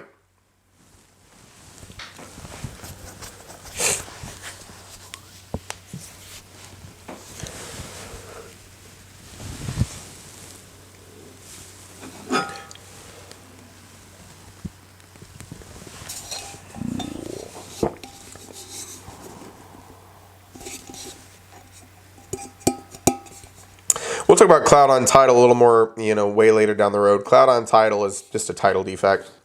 Like I said, inability to convey clear title is a material fact. Whether it be a lien on the property, somebody won't sign, somebody has an ownership interest that never signed it away, so on and so forth. These will all be material facts.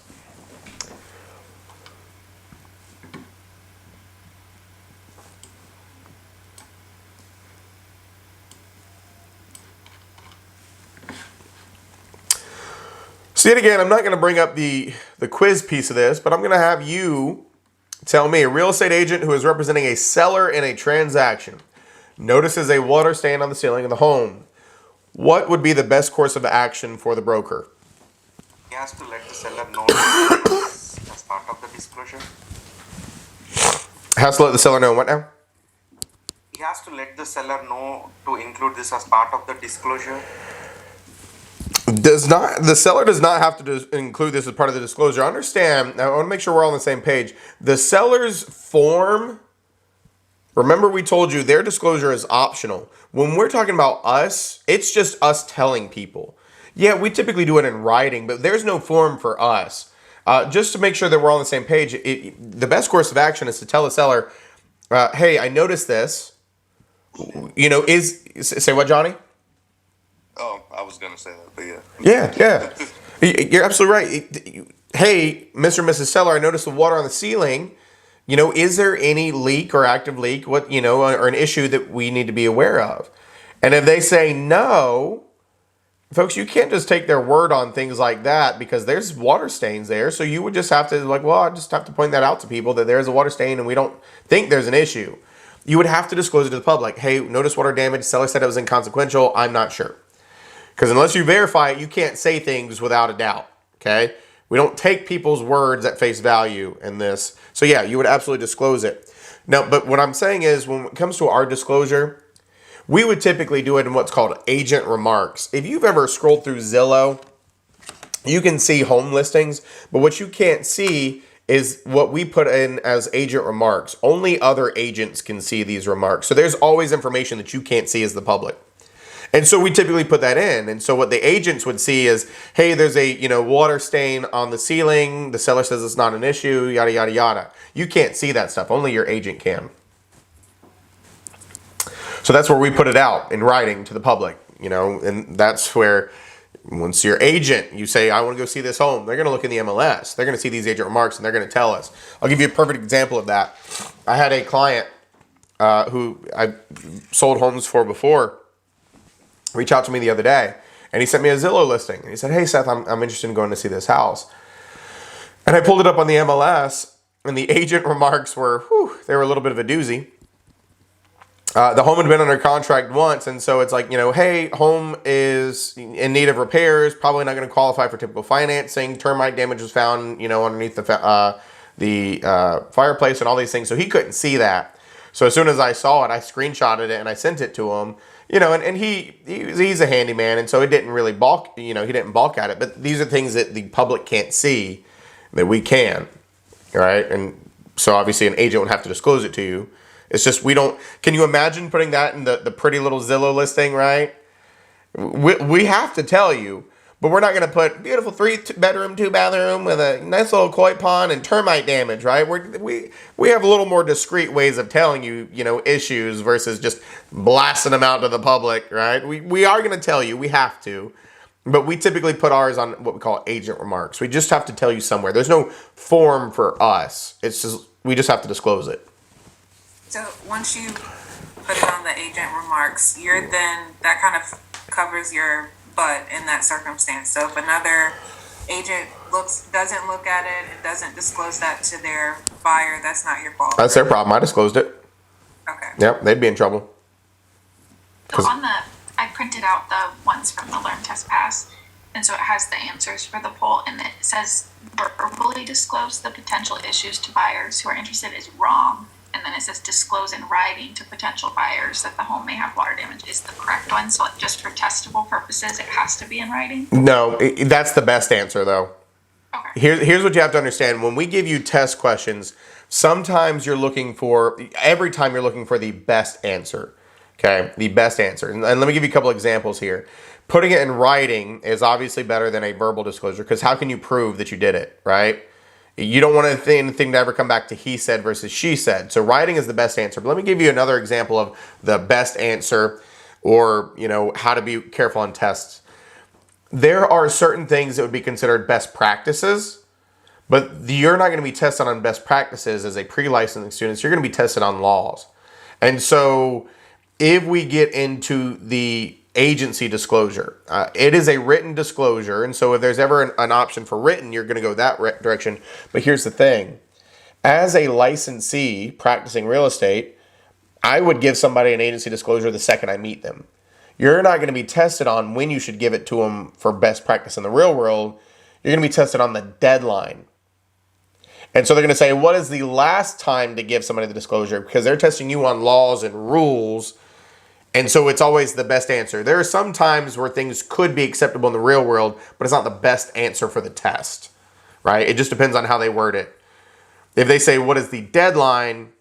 You've got to pick the deadline. If they say, what is the best time? Then maybe it's the earlier time. So you just got to be very careful with the exact verbiage of the test and pick the best answer. Written disclosure is better than verbal, always. Yeah.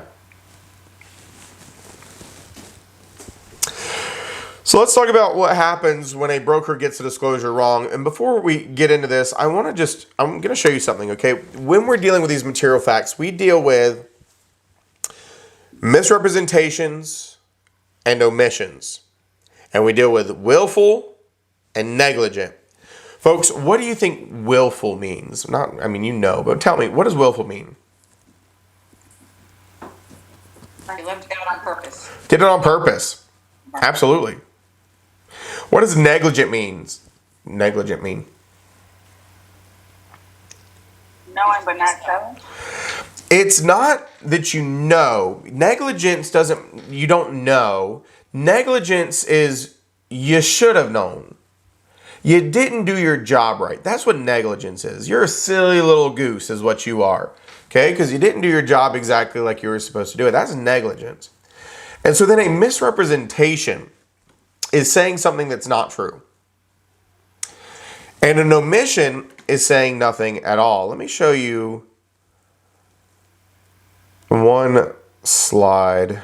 Give me 1 second. Just because I like the way that this is displayed.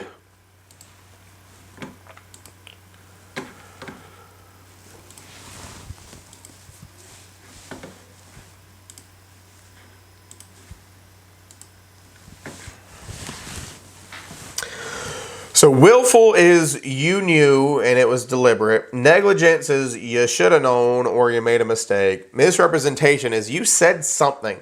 And here's the important piece to understand. You cannot commit a misrepresentation if you said nothing. An omission is saying nothing at all. If you say something, that's a misrepresentation. Let me give you an example here, okay? If I said that Jody knew that a major highway project was coming through the area near her listing, and when Seth called as the buyer's agent and said, Jody, are there any issues that I need to know about? And Jody says, no. What did Jody just commit? You first decide if it was willful or negligent. Let's start there. Was it willful or negligent? Willful. Willful. And you look for key terms like knew. Jody knew. That makes it willful. And so now, did she commit a misrepresentation or an omission?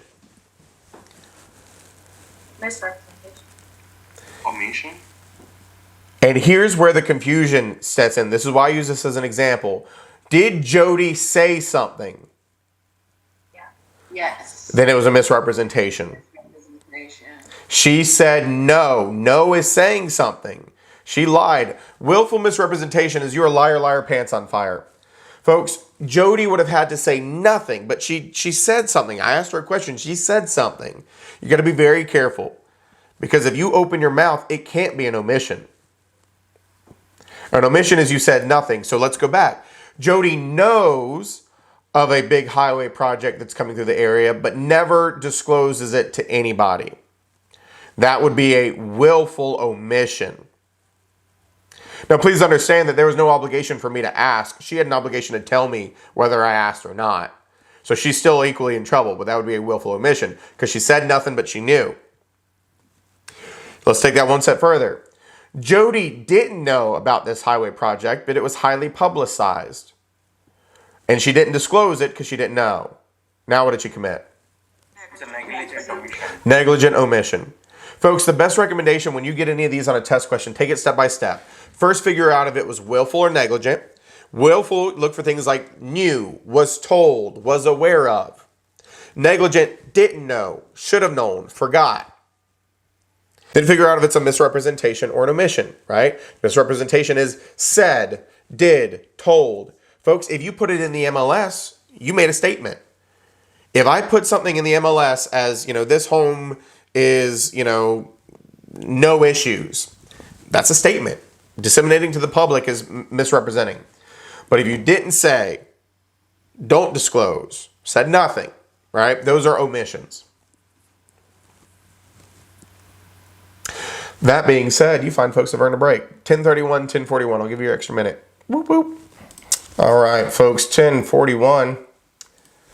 Work your way back. Get your cameras back on.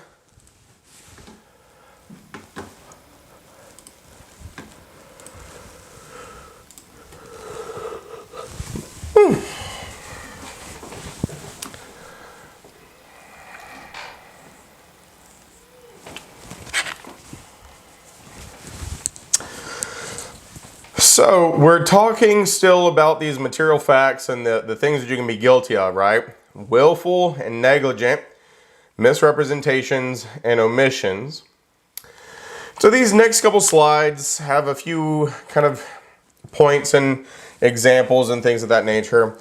I'll tell you, some examples are better than others, and I don't know how mean they'd be to you, on the test in regard to these. So you just got to take it piece by piece.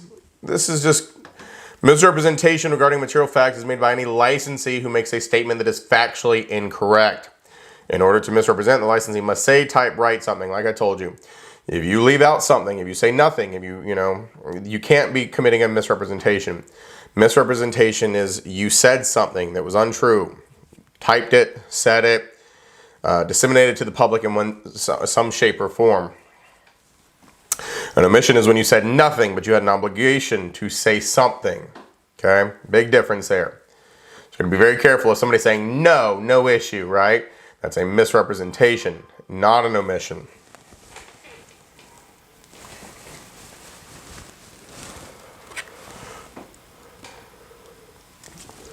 So here's an example.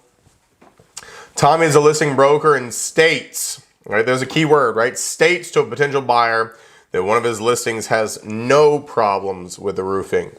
Later, the buyer finds out that the roof is actually leaking, right? He stated something. This would be a misrepresentation. He said something untrue.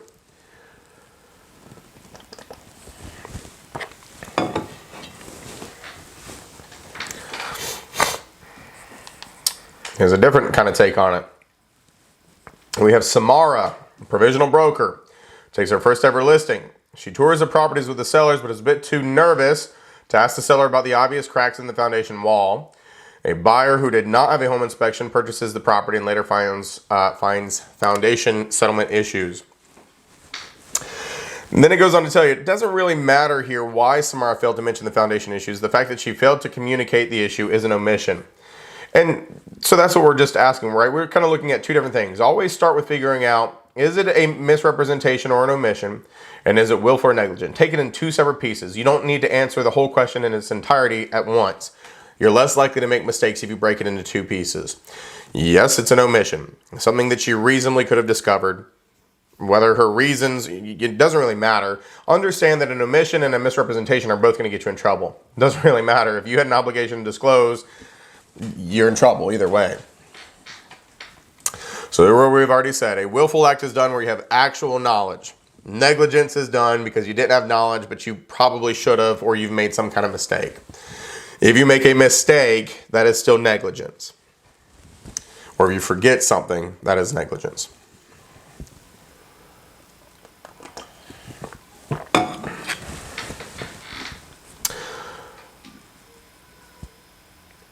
So just like I already recommended to you, break it into pieces. Okay? If you figure out that they made an incorrect statement, that would be a misrepresentation. The broker knows that the statement is wrong. That would be a willful misrepresentation. Just break it into pieces. Is it willful or negligent? Was it a misrepresentation or omission? Would we be tested like for the Tommy's a listing broker and states to a potential buyer that there's no problems with the roofing? We can't determine if that's willful or negligent. Right? No, that was just an example of a misrepresentation. That example didn't tell you whether he knew or didn't know. So we would have to give you more than that for you to determine. That one didn't have enough. So conversely, right, if a broker makes an incorrect statement, that would be a misrepresentation. But then the broker had no actual knowledge, but they probably should have, right? That would have been a negligent misrepresentation. So you just take it piece by piece. Broker makes no disclosure, but they should have. That would have been an omission. Broker knows that the disclosure is required, right? They knew something. That'd be a willful omission. So you can have any iteration of both negligent and willful misrepresentations and negligent and willful omissions. So you've just got to figure out which one it is. So the last combination, broker didn't make a disclosure but should have. Now that's an omission. Broker is unaware of the issue but should have known.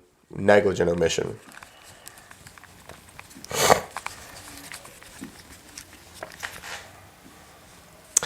Now this one, I'm going to warn you, this example that I'm about to put on the screen is actually a really tricky one. So we got Josie is a licensed salesperson who is taking a listing and walks through the property making note of all issues for disclosure purposes. Josie does not notice any sign of electrical issues, even though there are some spots of melted plastic on receptacle covers. Months later, after a buyer closes on the property, the buyer discovers that the electrical wiring of several circuits is overloaded. What would be the best way to describe this issue from Josie's perspective? So you got to be careful with this one. I promise you the ones on your test are not going to be this tricky, but this one is hard to me. What's your best guess here, and we'll talk about it? Willful omission? Negligent omission? Negligent omission. Negligent omission. Yeah, and negligence is going to be your best answer here because she's walking through, she's trying to do her job, but she doesn't notice this melted plastic. It's there, it's present, it's noticeable. So she had an expectation to notice it. And so she did not see it because of her negligence. And so she did not disclose it. So that would be a negligent omission. Negligent omission. That one's hard. right? That's a tricky one. That's why I warned you about that one. That one you have to think about for a second. What if they notice like there's like melted plastic, but don't actually understand the reasoning behind it? Would that still be negligent? And Corbin, you just took it to another level of still confusing, right? That's still arguably negligent because they don't, necessarily know enough to know that that's an issue. They just, knowing it and not saying it could arguably be a willful. And this is where I told you, they're not going to be as mean to you on the test because sometimes there's a fine line between negligence and willful, and you've got to figure out what that line is. But most of them, from a test taking purpose, are not going to be that mean to you. You're just going to be very careful with them. Let's take a look at another one. William just purchased a home in Raleigh that was listed by Zach of Capital Properties, LLC. Zach's MLS listing provided to buyers mentions that the property is serviced by city water and sewer, even though Zach has discussed with the seller that there is a well on the property which provides all drinking water. This is an example of what? Willful misrepresentation.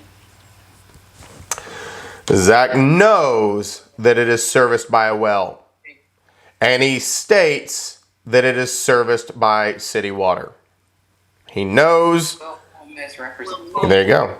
Yeah, I nailed it. Willful misrepresentation. Okay, so just take it piece by piece. Do they know? Do they don't know? Right? Did they say? Did they not say? And look for those key words. Now, another thing that needs a mention in this category is what we call puffing, okay? Not like what Snoop Dogg does on the daily, okay? Different kind of puffing. Puffing is an exaggeration in marketing. And puffing is not the same thing as a misrepresentation. Puffing is typically harmless, and it's subjective. So saying something like best view of the ocean, best view of the golf course, prettiest house on the golf course, right? Whatever it may be. Because subjectively that could be true to somebody. But if you were to say something to the extent of, beautiful view of the ocean from this home, and it was one of those homes that just fell into the ocean in Rodanthe and you're trying to market it and it's just sitting in the ocean like destroyed, right? That's a little bit much, all right? You can't lie. You can't take it to the level of misrepresentation. But puffing is just a slight exaggeration in marketing. Arguably subjective, could be true to some people.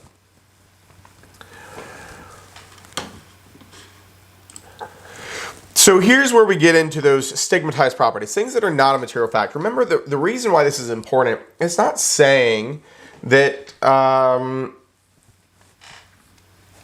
we can't disclose some of these things, because arguably we could. The key for it not being a material fact is that you're not in trouble if you don't disclose. Another thing to be aware of is you could never lie. So if you knew, like think back to that house where I told you that horrible murder, suicide happened, and I was listing that house, and somebody asked me, has anybody ever died here? If I say no, I'm in big trouble, right? Because I'm lying. You're not allowed to lie. But I could say, well, I'd rather not discuss or disclose this, I could say that. It's completely legal for me to say that.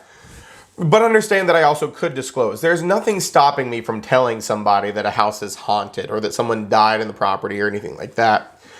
I will tell you that a very testable thing from a real estate point of view, and this came about, there's always a lot of confusion about this, but folks, it was a very different time, 50 years ago, leading up until the early 2000s. And so one of the categories that you always have to be aware of that could come up in a real estate test is whether somebody has had or died from AIDS or HIV. Because there was a period of time, where it was an exceptionally scary thing and there seemed to be a lot of people, contracting it. And, it was a very taboo thing. And so a lot of people would ask that, right? Especially in the early, it's funny, there's a moderator that we work with named Bob, who is in his 80s. Okay, super nice guy. Love Bob. And so we were teaching a post-licensing class together, Bob and I, and he had to tell me and the students that he remembers being a kid and going to a friend's house, and his mom would tell him to cross the street to avoid a certain lady's house because she had cancer. Folks, there was a point in time that people thought you could get cancer just by being exposed to other people with cancer. And so, as you can imagine, when AIDS and HIV became a thing and it was contractable and people didn't really understand it, there was a lot of discussions happening. And so here's the reason why this translates to real estate. Because AIDS and HIV fall under disability, under the fair housing. You cannot touch that with a 10-foot pole.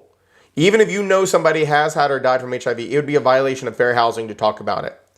But the fact that somebody died in the home, the fact that somebody was shot in the home, the fact that, the home is presumably haunted, these are not taboo things that we're not allowed to talk about. You could, in theory, give somebody information. Okay, you could, in theory, point somebody in the right direction. The biggest thing in the real world, tell them to Google the address. Folks, if somebody was murdered there, it's going to be a news story. It's typically all it takes. Although I did tell you that, some people have changed the address in the past. But someone dying, being shot, being sick, not material facts. They're not required disclosures for us in North Carolina. The other one that I mentioned already is sex offenders. Somebody being a sex offender in the home that's being sold, or sex offenders in the area, not a material fact. But here's the thing. Sex offenders are not a protected class.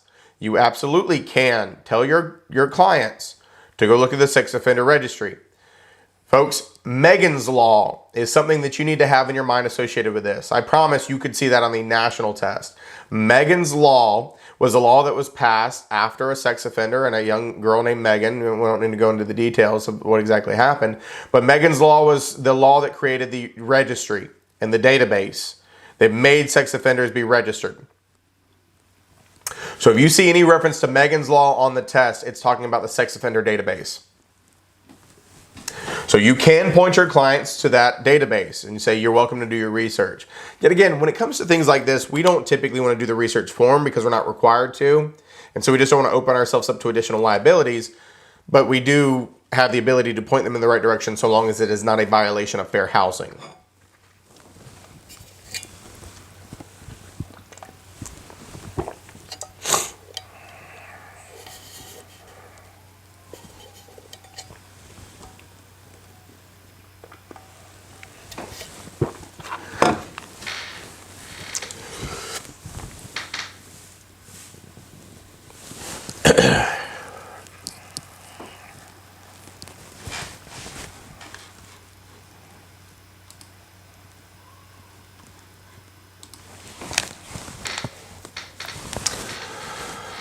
Which gets us into the next section.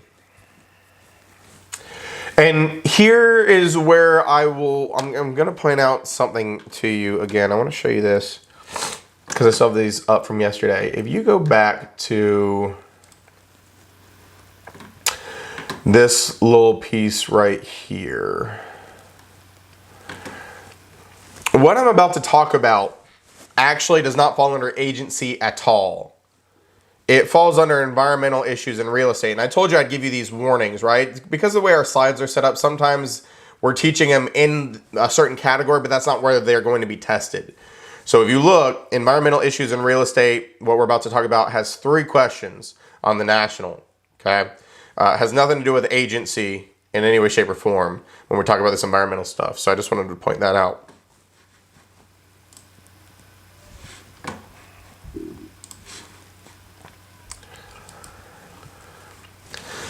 So the environmental section is kind of short, sweet, simple. There are certain things that you need to be aware of from an environmental point of view, and some are way more testable than others.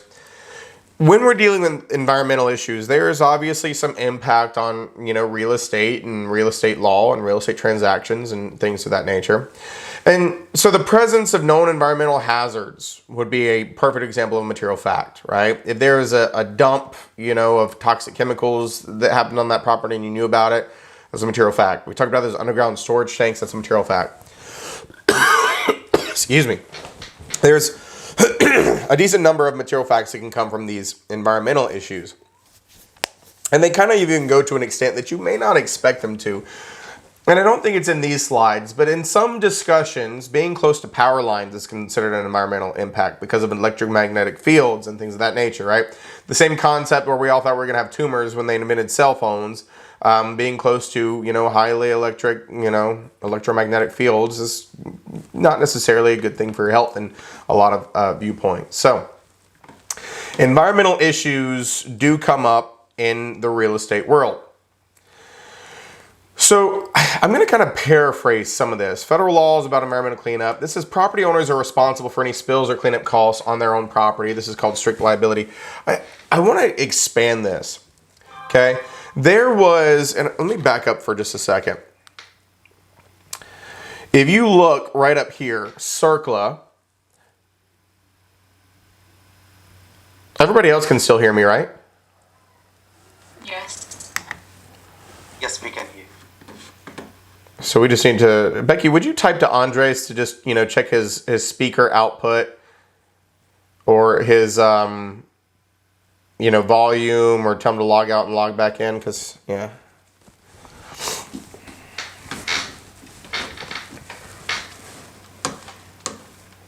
Seth, while you're waiting for that, like, where all of these sections say textbook pages, is that the textbook that's all the way back in,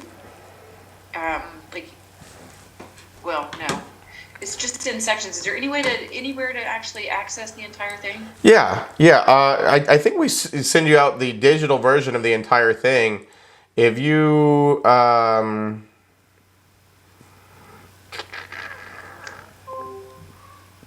on.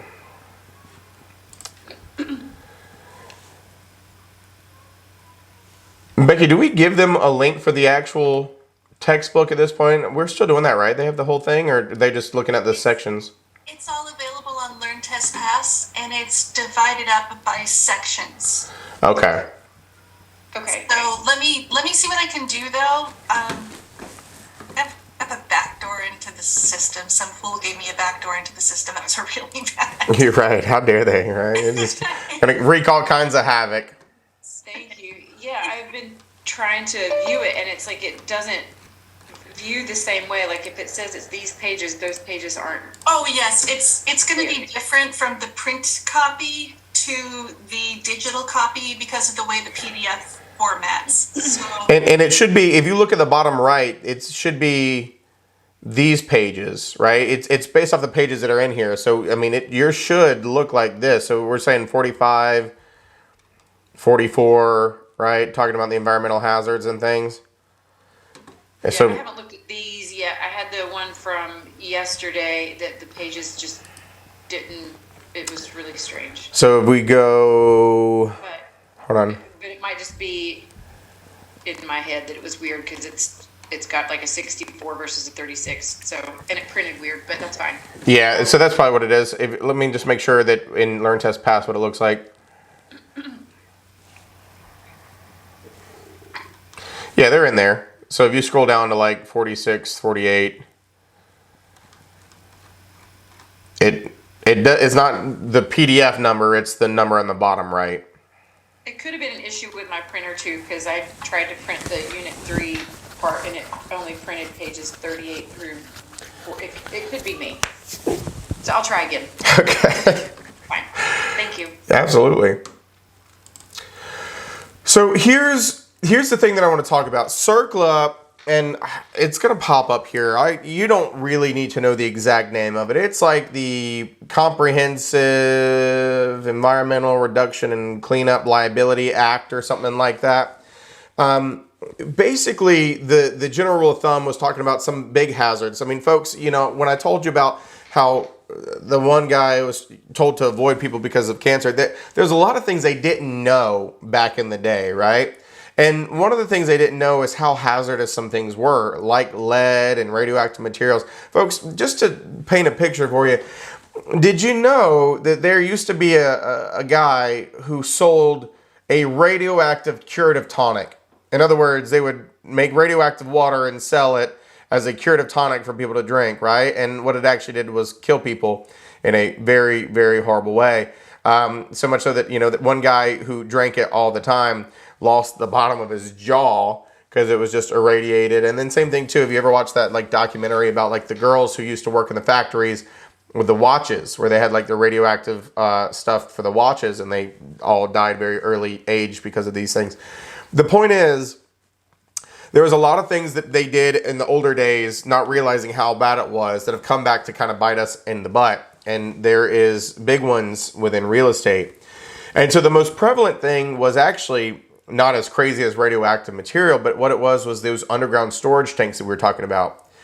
Heat pumps are, believe it or not, a relatively new type of technology, all things considered.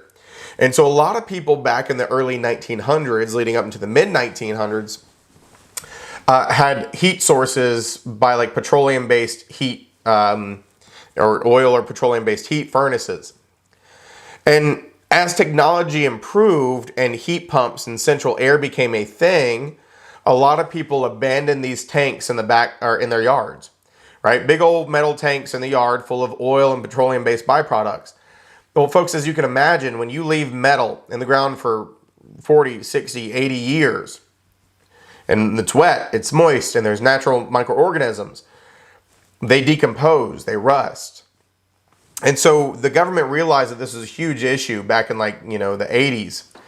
And there were so many underground storage tanks that were abandoned, and then they were never emptied out. And so they caused leaks into the soil of petroleum-based, byproducts, which was contaminating. And so the CERCLA and the Superfund kind of came about, and, we started talking about environmental hazards in general. And what the government did is they created a Superfund and grants to help homeowners clean up these issues. Folks, there's so many of them that the money dried up like within 5-10 years. And so ultimately what they said is, well, hey, if you own a home that's got contamination and or, an underground storage tank that's contaminated, it's your problem now, right? So that's the biggest takeaway from that. It's you as the owner probably have to have this liability for cleanup. And that's what this other slide was talking about. Strict liability, the Superfund, there's no guarantee they'll receive any federal money. On a residential level, the money's gone. There's no money anymore. There's still money that they give out for commercial level, because this used to happen for like old gas stations as well. And so they decided there's less gas stations and they dump more money into the commercial side versus the residential side. So, it's not a testable year, but basically what they said, if you were the owner of the home in 1980 or after, it's your problem. So even if you bought the home in like 1990, could you say that the owner in 1980, it's their responsibility? Yeah, maybe, but good luck finding them. So there is some liabilities and some risks in owning a home that has contamination, especially in the way of underground storage tanks. And underground storage tanks are absolutely a material fact. That's basically all you need to know about CERCLA and the Superfund. I mean, in a nutshell. I'll tell you the next most testable thing from this section is lead-based paint. Okay? You will. I'm not guessing and saying you might. You will see a question on the state licensing exam about lead-based paint. And so here's the thing. Lead was one of those things that was prevalent back in the day, and then they realized over time that lead is not good for you. And there was some gasolines that used like a lead byproduct that emitted lead into the air, and it's very dangerous. And folks, we've all been exposed to it. They don't really talk about it much, but we've all been exposed to it. But lead in and of itself is dangerous if you ingest it, right? It's when it gets into your body, not being around lead. And so they used to use lead in paint a lot because it was a good for pigment, making the colors better. And it was a very good drying agent, made the paint dry faster. And when we started realizing how bad lead was for people, they outlawed the use of lead in residential buildings in 1978. In other words, it was illegal to paint a house with any lead-based paint starting in 1978.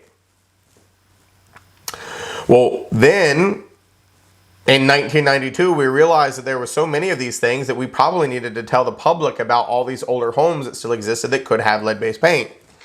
And so there is very important thing, two things I need you to remember about lead-based paint. One is a word, and the word is prior, and one is the year, 1978. You have to remember these two things about lead-based paint. Any homes built prior to 1978 requires a certain disclosure. called a lead-based paint disclosure.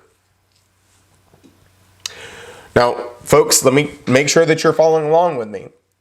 Would a home built in 78 need this disclosure? No. The word is prior. The year is 78, meaning homes built in 77 and before. So you got to be very careful. If you ever get a test question that says a home was built in 1979, it's trying to trick you into thinking it has a lead-based paint issue. It does not. If it was built in 78, it's trying to trick you too. It does not. Okay? Built prior to 1978 requires a certain disclosure called the lead-based paint and lead-based hazard addenda. Okay? And that addenda, or addendum, the singular addendum, came about in 1992. You don't need to know that year, I'm pretty sure. The 78 year, prior to 78 is the important year. But the Lead-Based Paint Hazard Reduction Act of 1972 required this disclosure. That said, we have to tell you. And just like the MOG, there is no representation on this one. It's the seller does know or the seller does not know about lead-based paint or lead-based paint hazards. That's it. I do know or I don't know. They do not have the option to say I'm not telling. I do know or I don't know. Now, another important thing for me to just point out to you, because this Lead-Based Paint Hazard Reduction Act was a national thing, all of the country. And so what it required is a 10-day evaluation period be given to the buyer if they wanted it, for them to examine, because there was no requirement for us to have the home tested for lead-based paint or other lead hazards. It was either I do know or I don't know from the seller, but then we'd have to give the buyer a 10-day period to evaluate it if they wanted it. Now, in North Carolina, we have a due diligence style contract. So that 10 days typically just falls into our due diligence period. But please understand that most states do not use a due diligence style contract. And that'll make more sense when we get into that point. So every buyer of a home built prior to 1978 has to be given a 10-day evaluation period to test if they want to. They can waive that 10-day period if they want to, but they have to be given it if they want it, to test for the presence of lead-based paint and other lead-based hazards. Excuse me. This is one of the most testable environmental pieces. The lead-based paint. Prior to 1978, homes require the lead-based paint hazard addendum.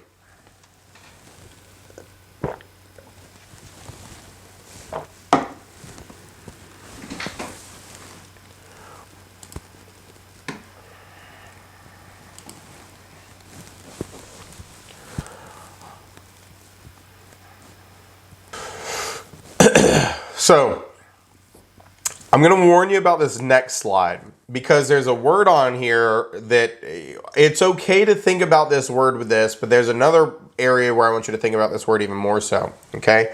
So, let's go back to lead-based paint as I switch to this next slide, and I just want to talk about lead-based paint. Folks, I told you, being around lead is not dangerous in any way, shape, or form. It's when you breathe in lead fumes, it's when you get injected with lead, it's when you eat it, it's when you consume it, it's when it gets into your body. And it can have some, negative consequences. Lead is way more dangerous for pregnant women and developing children, right? Young people who are still, forming. Because, it can cause severe birth defects, it can cause, brain disabilities, and slower, lots of things. And so much so, folks, that if you read about, I told you there's like petroleum that was like lead-based. They actually did studies in the certain demographics of people who lived in areas where certain types of gasolines with lead in them were used. They saw a correlation in the average lead levels in a human and their crime rate. I mean, like lead is not, it's nothing to poke a stick at, but it's only dangerous if it gets inside you, not being around it. And so the idea is lead-based paint is not a danger so long as the paint is intact. But if those paint chips are flaking off and getting around, right, your cat, your dog, your kid could ingest them. And that is dangerous. And so this is where I told you, encapsulation, this word right here, it's okay for you to think about this word with lead-based paint. But this word is more commonly associated with asbestos. So be very careful on the test, and let me explain why. Asbestos is dangerous the same way when you inhale particulates. Asbestos is notorious for becoming what we call friable. Friable means it's disintegrating, the particulates get into the air, and you breathe them in. And it can cause major issues. And so in order to remediate asbestos material in a cost-effective way, you encapsulate it. If you seal asbestos behind something else, it can't disintegrate and it doesn't get into the air.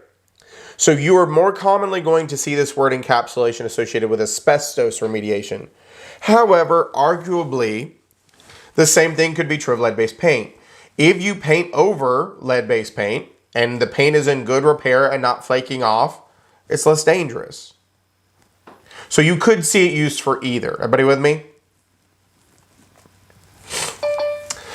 The lead-based paint can be removed from home completely. It's very expensive to go in and have the whole house tested and to try to remove it. So most people just paint over it and, just keep an eye on it. There's no requirement for it to ever be removed. It's just a disclosure is required. I do know or I don't know about lead-based paint or other lead-based hazards. That's all the disclosure requires.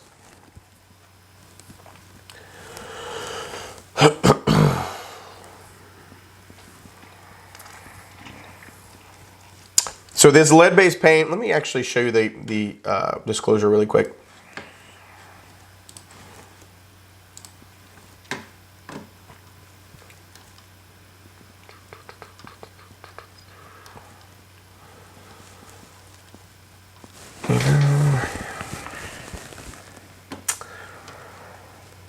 It's probably hidden somewhere. Give me 1 second.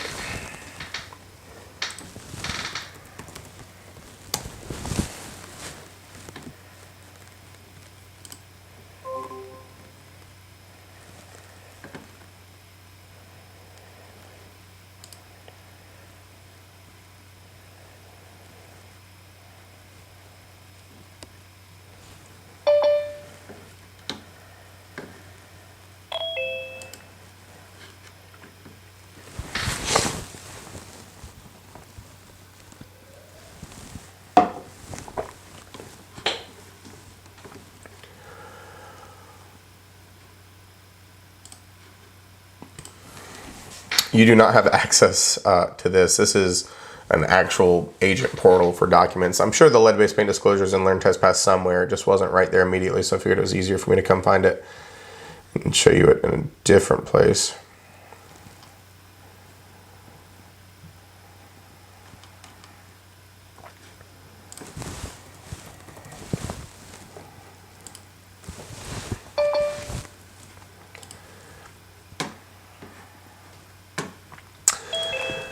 So this is what it looks like in North Carolina. The lead-based paint or lead-based paint hazard addendum. This addendum is attached to and made part of the offer to purchasing contract between seller and buyer for the property. During the due diligence period, buyer shall have the right to obtain a risk assessment or inspection of the property for the presence of lead-based paint and or lead-based paint hazards at buyer's expense. Buyer may waive the right to obtain a risk assessment or inspection of the property for the presence of lead-based paint or lead-based paint hazards at any time without cause. And then it goes on to say, intact lead-based paint that is in good condition is not necessarily a hazard. Like I was just telling you, see EPA pamphlet, Protect Your Family from Lead in Your Home for more information. So here's the big piece, right? Lead warning statement. Every buyer of any interest in a residential real property on which a residential dwelling was built prior to 1978 is notified that such property may present exposure to lead from lead-based paint that may place young children at risk of developing lead poisoning. Lead poisoning in young children may produce permanent neurological damage, including learning disabilities, reduced intelligence quotient, behavioral problems, and impaired memory.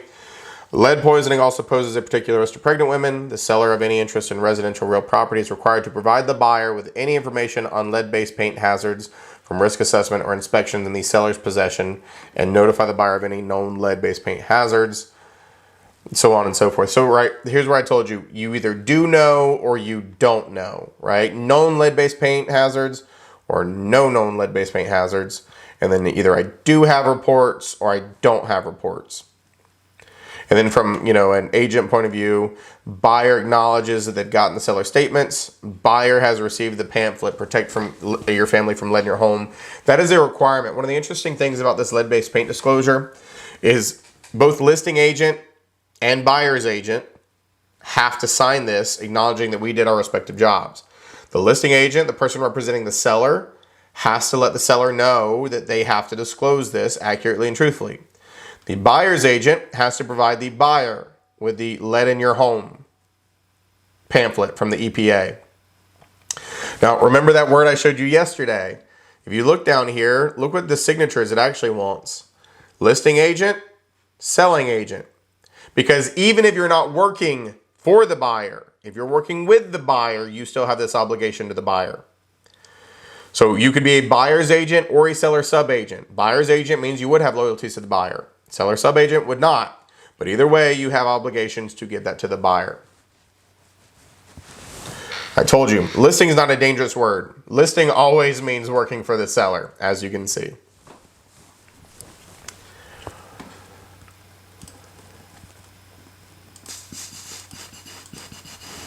I'm going to skip that one because there's not enough choices on there. So, biggest pieces of the lead, right? Prior to 1978, this disclosure is required. Have to disclose, right? There's no option of no representation. All licensees have an obligation to fulfill their duties under that disclosure, whether you're working with a buyer or seller. Okay? Prior to 1978, all that jazz. And then that EPA pamphlet in your home. Lead in your home. This is where I've referenced this one a couple times, right? I've talked about radon. Radon is a colorless, odorless, tasteless gas, and it comes from naturally decomposing radioactive materials in the soil.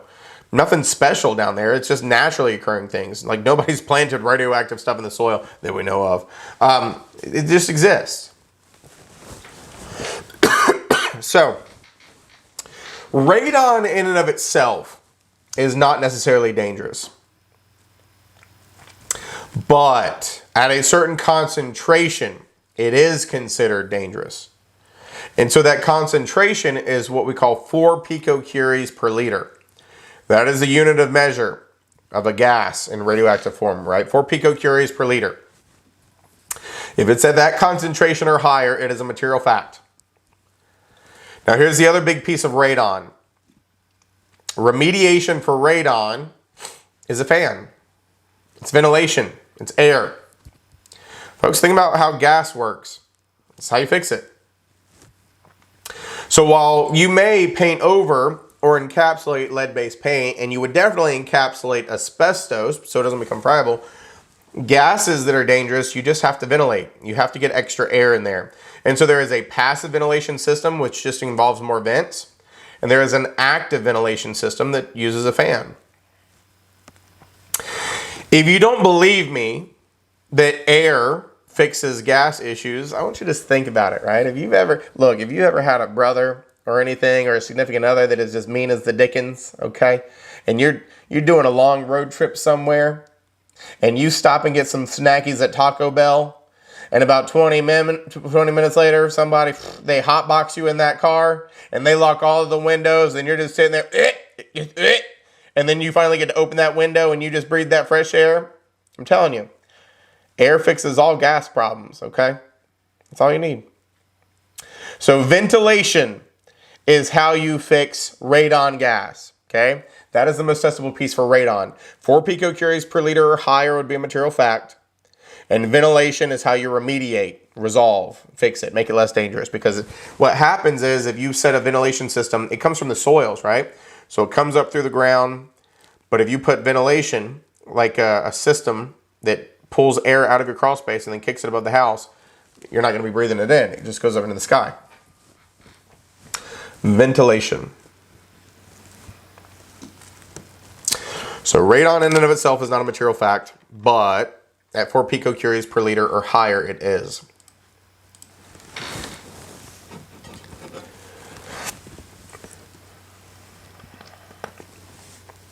And if you were to Google radon map in North Carolina, I can't remember if it's on these slides or not, but if you Google radon map in North Carolina, it exists in almost every county of North Carolina.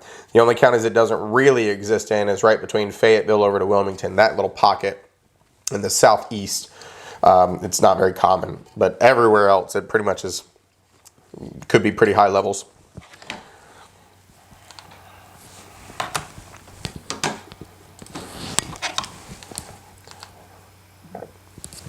So here is asbestos, okay? Asbestos, you know, is bad. You've heard this terminology. Understand that both lead-based products and asbestos are not outlawed in commercial institutions. They're only not used in residential anymore. So office buildings and schools and all kinds of places like that can have asbestos and lead-based paint and all, but we're not going to go into that right now. Anyway, asbestos, yet again, being near asbestos in and of itself not dangerous. It's because of the nature of asbestos. Asbestos, folks, is a mineral, okay? And yet again, we started using it because it provided really effective insulating properties and fire defense. It is not flammable, right? So it was used a lot for, you know, tiles and insulation and things of that nature in homes to help make it more energy efficient. And in the case of a fire, to slow down the burning process so that buildings don't burn as fast. So it was really good for that, but it's really dangerous to humans. As asbestos deteriorates, I told you it becomes friable. The particulates get into the air. If you think about like you hit like a pillow and when the sunlight's coming through and you just see all those dust particles in the air, right? Even in a clean house, like you slap a pillow, I mean, it just flies. These are things that you wouldn't even see because it gets to such a minute, friable, you know, particulate in the air. And it can cause lung cancer and other issues from breathing in asbestos. And so the way that you remediate asbestos is you remove it completely or you encapsulate it. Now here's the thing. Removal is not the preferred method. And I'll tell you why. If you think about something that's hazardous when it gets into the air, can you imagine trying to rip it out of a building? What's going to happen? It's going to fly everywhere. And so the only way to remove asbestos is to get it soaking, sopping wet, because that prevents the particulates from getting into the air. So you have to have certified removal specialists. It all has to be completely saturated. It has to be removed, bagged, and tagged, and taken to a special landfill. As you can imagine, this gets incredibly expensive. So this is not the preferred way to deal with asbestos. The preferred way is to encapsulate it. We just spray a polymer or an epoxy or something over it. And so that way it can't break down. It doesn't get friable and it's less dangerous in that regard. So this is where you're going to see that word encapsulation more than anything. You could see it for the lead-based paint, but encapsulation is what we would call the preferred remediation method of asbestos because it's the most cost-effective method. And I told you, asbestos and lead-based paint have both been outlawed in residential, not commercial. The idea is you're not living in commercial, you're just in there for 8 hours a day. What could go wrong, right? Meh. Yeah, Heather's like shaking her head. Yeah, I don't know. I wish I could tell you, Heather. I don't know. People don't make no sense sometimes. Presence of asbestos that's known would be a material fact.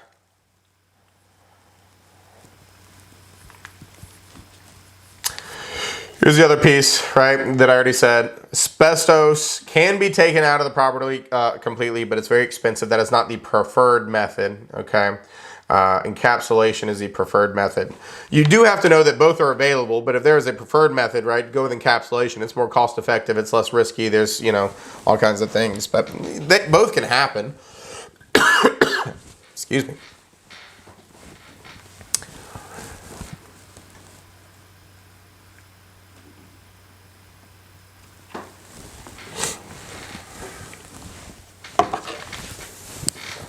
Now this next question, and again, I'm not going to give you the answers, but I want you to tell me what would be a suitable answer to this question. Home is found to have an asbestos insulation in the attic. So here's my question to you. What would you do with that information? Disclose it. That's it.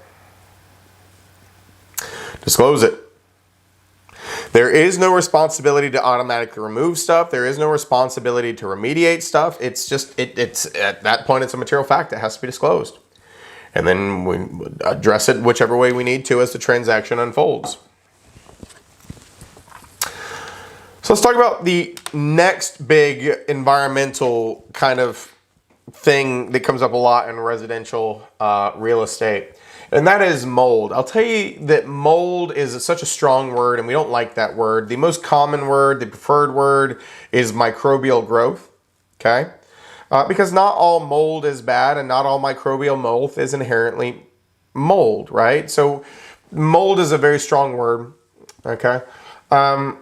Mold is not automatically harmful. Some of it's innocuous, some of it's, completely neutral and not an issue in any way, shape, or form. So this mold is only a material fact if it is in high concentrations or known to be harmful. So please understand that the presence of mold in and of itself, not automatically material fact. High concentrations of it, wood destroying mold, toxic mold, all of those would be material facts. But in and of itself, a small presence of mold is not. This right here, this picture, that would be a material fact. But I promise you, if you go into any crawl space in North Carolina, even that has a vapor barrier, there's microbial growth in there. Of course there is. You're next to soil. Happens. So that's the most common topic with mold. Mold in and of itself, not a material fact. In high concentrations, or if it's known to be the dangerous kind, is a material fact.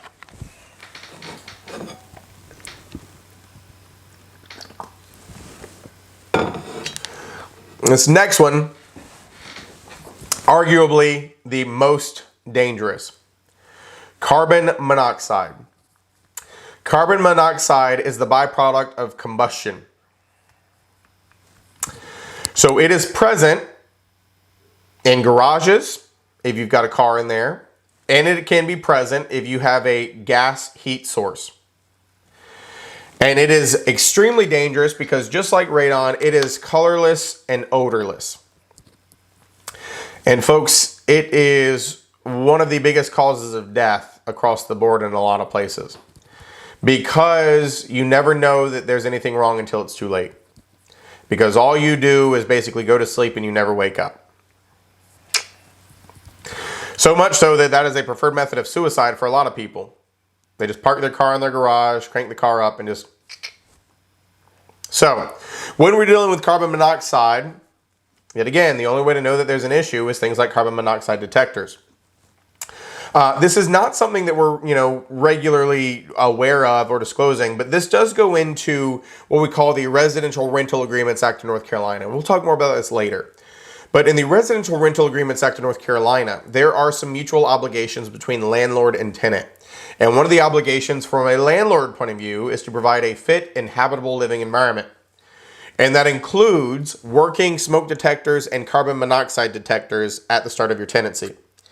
And carbon monoxide detectors are required for every floor that has a garage or a combustible heat source. So if you're on electric heat but you have a garage, you have to have at least one carbon monoxide detector. But if you're on gas heat and it's a 2-story house, you have to have one per floor. Batteries are the tenant's responsibility, but working carbon monoxide and smoke detectors with new batteries at the start are the landlord's responsibility. But replacing the batteries throughout tenancy is the tenant's responsibility.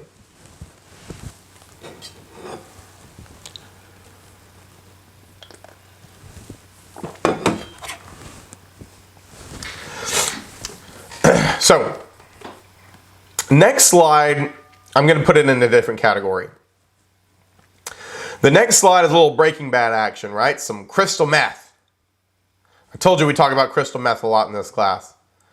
Keeps you awake, right? He said, what? Crystal? When we're dealing with crystal meth, or meth in general, I don't really group it into the environmental hazards category. You need to be thinking of this in the material facts category. Material facts in North Carolina, I told you there are certain things that are not a material fact, like those stigmatized properties. But then in North Carolina, we have special categories that are material facts. And so much so that they're material facts for life. And so I'm going to go ahead and go off on a tangent here. A meth house is a material fact for life. I told you, site of criminal activity stigmatized on a material fact. However, if somebody was cooking meth, due to the danger of the chemicals, the fumes, the byproducts, right, we consider a meth house a material fact for life in North Carolina. Even if it's been renovated, even if it's been cleaned up, even if it's still a material fact that it was once a meth house. There's a couple others that are material facts for life in North Carolina.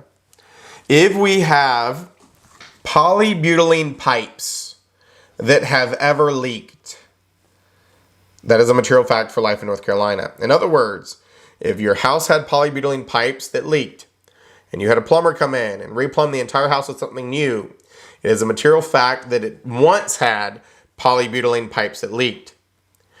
But here's the thing. Not polybutylene pipes in and of themselves. Only if they've leaked.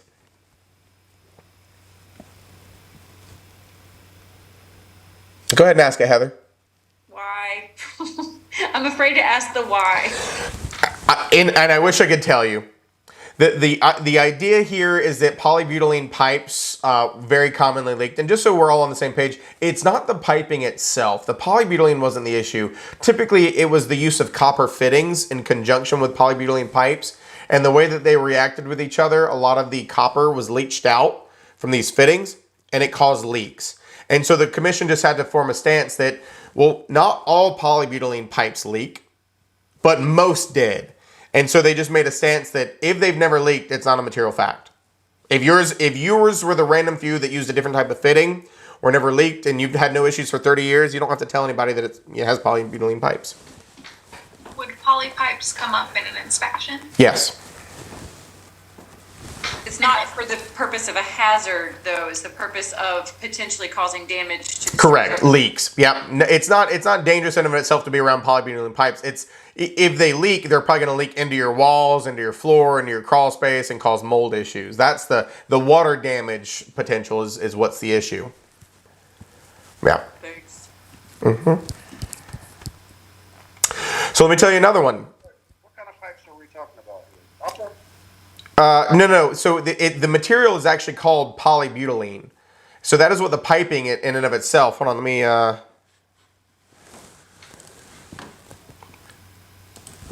Polybutylene pipes. They look very inconspicuous under most, but you see polybutylene, not PEX, right? It looks a lot like a mix between PVC or PEX, but it actually says poly on there. It's called polybutylene, and because of the copper fittings, you see right there? Yeah. They were notorious for leaching out the copper in these copper fittings that they used and causing leaks around the fittings. Yeah. Yeah, I read they stopped making those in 1996. Mm-hmm. Yeah, just because of all those issues. So it's very common in early 90s homes, especially in North Carolina. So polybutylene pipes, if they've ever leaked, material fact for life. Let me tell you another one. Synthetic stucco. Synthetic stucco. And actually, let me pull up the Google again. I'll show you that. Let's do synthetic stucco. Synthetic stucco, which is not real stucco, right? You can see kind of how it's like layered out. Got a very bad reputation for cracking and allowing water intrusion behind it. It's also called EIFS, E-I-F-S, Exterior Insulating and Finishing System. And it got very bad reputation for cracking, allowing water intrusion, and then causing a lot of wood rot and damage because the water would just be trapped back there forever. So EIFS, or synthetic stucco as it's called, is a material fact for life in North Carolina. Even if you've removed all of it and put a new type of siding up, you have to disclose that it was once clad with synthetic stucco. Remember, not the seller, though. Seller doesn't have to tell anybody about that, but the agent would have to discover and disclose that, presumably. That is another material fact for life in North Carolina. EIFS, synthetic stucco.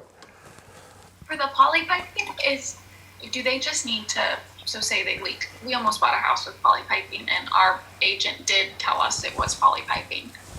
So does that mean that, I would infer that or just assume that they had leaked, or?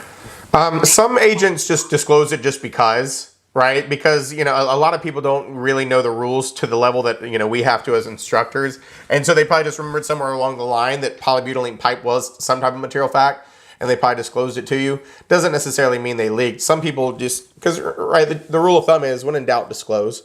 So they may have just been telling you preemptively. Yeah. So, Seth, yeah. how will we know if any of this was actually replaced by the seller or? That's the $1 million question, isn't it, Jessica? For the sake of pre-licensing, just know that these things are material facts, but there are some times that, there's no possible way to figure this out, right? If it's not in the records for permitting and the way that it was originally done, and if you can't find a permit that was pulled where the siding was redone, sometimes we can't figure this out. And that would then fall into what we call a patent defect. If there's no way that you could have known that it was clad with that, then you're not in trouble. But if you know that it once had polybutylene pipes that leaked, or if you knew that it once had, synthetic stucco, you have to disclose that. Yeah, good question. So meth house, material fact, faux life. If you know. So here's an image of an underground storage tank. We've been talking about them, and man, these people are ballsy to dig up an underground storage tank that close to a home, because very commonly they are very close to foundations, and they posed a very good risk of trying to dig them up because it can mess with the structural integrity of foundation walls sometimes. But this is where I gave you all of the basics you need to know. Underground tanks are a material fact. They were a big thing with CERCLA because, their propensity for leaking because they were left in the ground with fuel, petroleum-based fuel still inside there. If you see a pipe coming out of the ground, that's a red flag. There's an underground storage tank, have to disclose. And then the owner of a home that has an underground storage tank probably liable for the cleanup if there's any contamination. That's it. That's the biggest extent.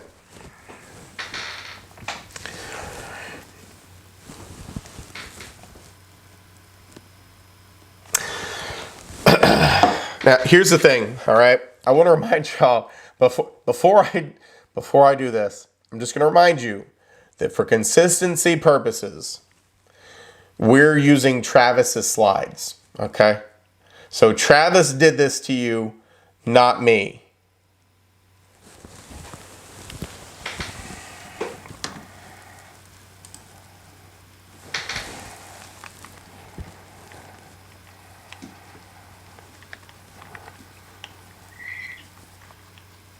I really hope that yellow is buttercups and not corn.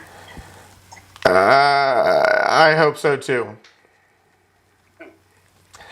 I don't know why. I just, especially like 19 minutes before your lunch break. I don't know why this was necessary. Okay, I just wanted to warn you about that. The last class we had a discussion. I mean, like manicured toes, right? Like just like looks like freshly done. Why on God's green earth? Can you imagine being like the actress for this? Like she's like, no, we're selling this to stock images, right? So I just got my toes done. I just found a big old cow patty, and I'm gonna step in it and let somebody take a picture. And we're selling it to Adobe Photoshop. So because you never know when somebody needs a picture of a freshly manicured foot and some cow turds. That's got to be a pretend cow patty. I don't think so. That's pretty authentic. It looks pretty authentic, right? I've not been near a lot, but I don't even know how you would create something that authentic looking, because mud just wouldn't do those color changes like that's doing, Agreed. You don't remember the pretend poop piles that they did back in the 80s, early 90s? Yeah, they weren't that convincing. Look, I told you I have like way too many Chappelle Show references. If you ever watched Chappelle Show, there was the Clayton Bigsby, the crackhead skit that he always did. And if you had like the special footage, he was talking about how there's like one scene where he like pretends to poop on the sidewalk. And he was talking about it. He's like, it was a Snickers that they like melted down to make it look like it. And it was funny because he's like, I'm just sitting there watching the special effects guy set this up. And he's just going... And it was just hilarious because they set up this fake poop, but it's Snickers, and so he's just licking his fingers, right? Yeah. Here's a slightly better one. Okay, I can deal with this. Mr. Cuddles here. I wish my cat did that, right? Look how focused he is. That's a smart cat. I wish. So, best topic in the world to talk about prior to lunch. Septic tanks. Okay? Septic. Septic tanks are very common in North Carolina. I am currently on a septic tank. Okay, and so let me explain what a septic tank is. A septic tank is a waste disposal system. And so if you're not familiar with how they work, there is a big cement tank in your backyard. And all water that comes from your house, right, wastewaters, toilets, washing machines, dishwashers, sinks, all water leaves and enters a septic tank. And there is typically a divider in these tanks. And there's at least 2 sections in most cases. And what happens is all of the solids kind of set to the bottom. And then the lighter, thicker liquids kind of float to the top. And so the bottom's called the sludge, the top is called the scum. And then kind of once it separates out, there's what we call this wastewater in between that goes into the second section through what we call a baffle wall. And once it gets into the second side, so this is a certain type of system, but most commonly you don't want the sludge and the scum on the second side, you just want the wastewater. And what happens is when the wastewater gets to a certain level, it will leave through an outlet pipe to a drain field. And out in that drain field, there's what we call a distribution box, where there's all these drain lines that come off of it. So all of your wastewater goes out into a leach field or a drain field in your yard. And now, folks, as gross as that sounds, soil does a really good job of filtering things. It's a natural filtration system. So the water goes out there and it just gets filtered naturally through the, layers and layers of sediment and sand and, all these things in the ground, and then make it back into the natural water basins in the area as like a natural treatment, if you will. And they're exceptionally effective for waste disposal. And a lot of people don't like them, but as long as you take care of them, they work great. The biggest rules, don't put anything down them other than toilet paper. And go light on the bleaches and heavy chemicals. And don't you ever put any oils, fats, or grease, or wax, or anything down. And probably shouldn't do paint either, right? A lot of people do their paintbrushes. But as long as you don't do those things, they're great. And so the general rule of thumb is that you want to have them inspected and or pumped every 2 to 4 years. And as long as you do that, they're in great shape. So, let me tell you why this is super important for real estate brokers. Number one, it would be a material fact that your house is serviced by a sewer or a septic or whatever. It's something that you would disclose to the public. People need to know. Some people don't want to live on a house that has a septic system. Okay? So the big difference between septic systems, right? This is your own little isolated waste disposal system. If you're on city sewer, all of your waste gets pumped off to a water treatment plant with everybody else's waste. In other words, if you're on city sewer, you got 2 water bills. Water coming in, water going out. And they typically match up, right? The only difference is a lot of times people will have a separate meter for like their yards, because they're not going to charge you for like watering your plants, because that doesn't leave and get back to the processing plant. So, but the big thing for real estate brokers is twofold. Number one, disclosing whether or not it's on septic or sewer. And number two, here's the kicker for us as licensees, especially in North Carolina. We can't market a home for anything more than what the septic permit allows for bedrooms. So let me give you an example. My septic permit for the house that I'm in, my house is 3,150 square feet, something like that. And I've got 6 rooms in my house. And 5 of those rooms have closets, windows, and doors. And the one room that I'm in right now is my office, and it's basically just a giant bonus room. There's no closet. And so my septic permit is for 3 bedrooms. So when I go to sell my house, I have to market my house as a 3-bedroom, 3 bonus room house. I can never market it for more than the amount of bedrooms that my permit allows. That's the big takeaway for real estate brokers. Now, do understand that the bedrooms is based off of double occupancy. In other words, if it's a 3-bedroom septic, 2 people per room could live there, and it can, in theory, keep up. It's based off bedrooms, not bathrooms. Now, I could get creative and market my house as a 3-bedroom, 1 bonus, 1 media, 1 office, right? I can call it whatever I want as long as I don't call it more than 3 bedroom. And when we're dealing with septic permits, you would discover the septic permit and the allotted bedrooms and the layout and all that stuff from your county health and environmental department.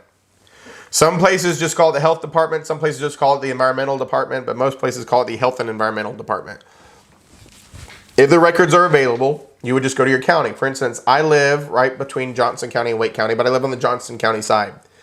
So if I want a copy of my septic permit, I go to Johnson County Environmental and I ask them, and they will give me a copy.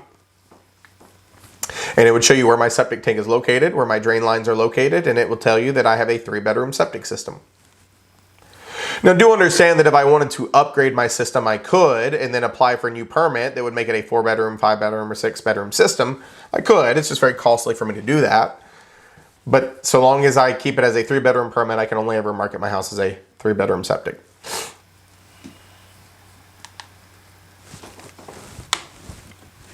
Quick question on that. Yeah. Would that affect your appraisal if you're calling it 3 bedrooms and 3 bonus rooms? Because technically it's not 6 bedrooms. Sure. Would that make it less valuable?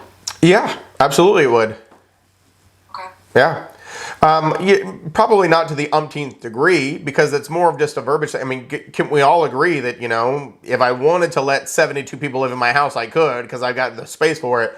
But yeah, it's less valuable than a 6-bedroom house, because I only have a 3-bedroom house and 3 bonus rooms. But from a utility point of view, it does the same thing as a 6-bedroom house. But it would affect the value.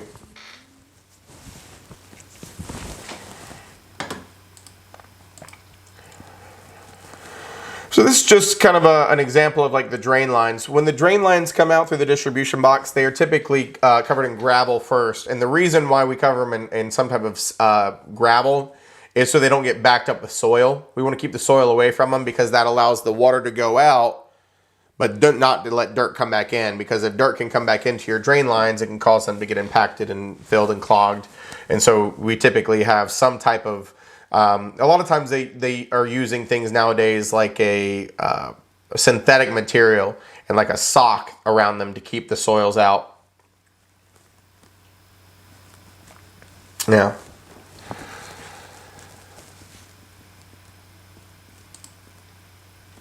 Bonus room, home office, home theater, exercise room, etc. That's exactly right. We can be as creative as we want to.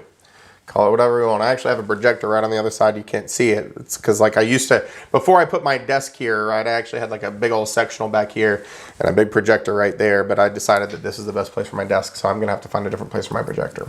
We'll figure it out.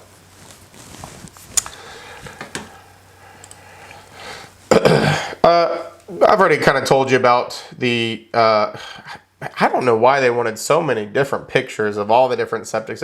If you've ever been to a septic inspection, it's stinky. I'll tell you this though, because some of you said you did restaurants too. There's nothing worse than them cleaning out the grease trap at a restaurant. Grease traps are way worse than the smell of septic systems. They're awful. But septic's no fun either. Pumping frequency based on, I don't know why these are all separated out. What is this?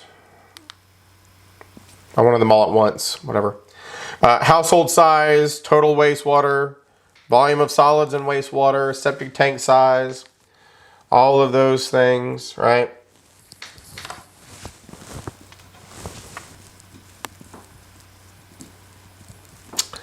I already told you, the permit comes from the County Health and Environmental Department. If you see an answer that says Health Department, that may be the best answer. If you see an answer that says Environmental, that may be the best answer. If you see County Health and Environmental, that may be the best answer. That's why I'm telling you the different ways that it can be articulated. For example, a house may have 6 rooms with beds, closets, just like mine, right? But it can only be permitted or marketed for however many it's permitted for.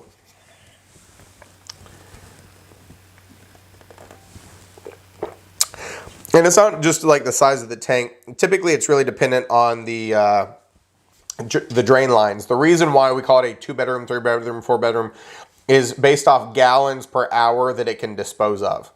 right? That's the rating system. Gallons per hour of liquid that it can be absorbed by the system into the soils. So if you add more drain lines or have more surface area on the drain fields, sometimes you can upgrade your system with just adding drain lines, but not increasing the size of the tank. So, I told you all of this stuff, a lot of this stuff. I mean, the septic tanks and the material facts piece of it can bleed into the agency. But when you're talking about asbestos, lead-based paint, underground storage tanks, radon, those are all in the environmental section. So those are more testable in that area. But the material facts side of things could be tested in the agency section for sure. Which leads us into the next section. And man, I tell you what, we are leaps and bounds ahead of like where that last class was because of the derailment. I think this is where we ended on day 2. I think this is it. Yeah. You realize I was in that class, right? I know, but it wasn't you, Douglas. I told you you were sharp as a whip, man. You were on it. You weren't the one with the issue, right? There was some people in there that just right. I know. I told you you were one of the best and the brightest, Douglas. But you remember that listing versus selling conversation went on for like 2 hours. I'm like, my Lord, just listen to me. That's why I did it a different way, and it worked out better this way, didn't it, Douglas? Yeah, It sure did. it sure did. Moving to less than 3.4 now. Say again, Monica. Are we moving to 3.4? We sure are. Okay, I just wanted to make sure so I can click. You got it. So we're just going to scratch the surface here because we only got a few minutes left before we go to lunch. But I am just blown away with how well we're just transversing this stuff, right? And so I'm really optimistic for these conversations. But as optimistic as I am and as smart as you folks are, right? This is a doozy that we're about to get into. I've given you some really solid groundwork, right? I've really laid it out, and y'all seem to have a very good grasp on it. But what we're getting into next does kind of take it to another level. I'm not that worried, but please understand that, if you start getting confused, please don't panic. That's why we're teaching this first.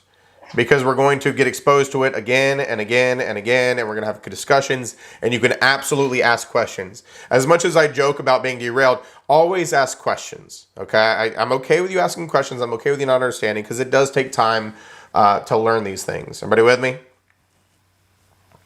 Yeah.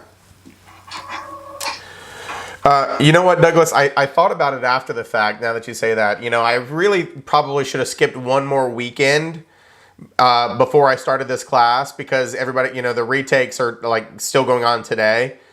And so, yeah, there's a lot of people who are going to have to wait very many weeks to retake this class, because I'm the only one teaching the weekend pre with our organization, and this one just started. So we probably should have waited an extra weekend. I didn't even think about that. So, Well, I said, hey, I had 1 weekend off. Hey, I'm good. yeah, you did. That's right.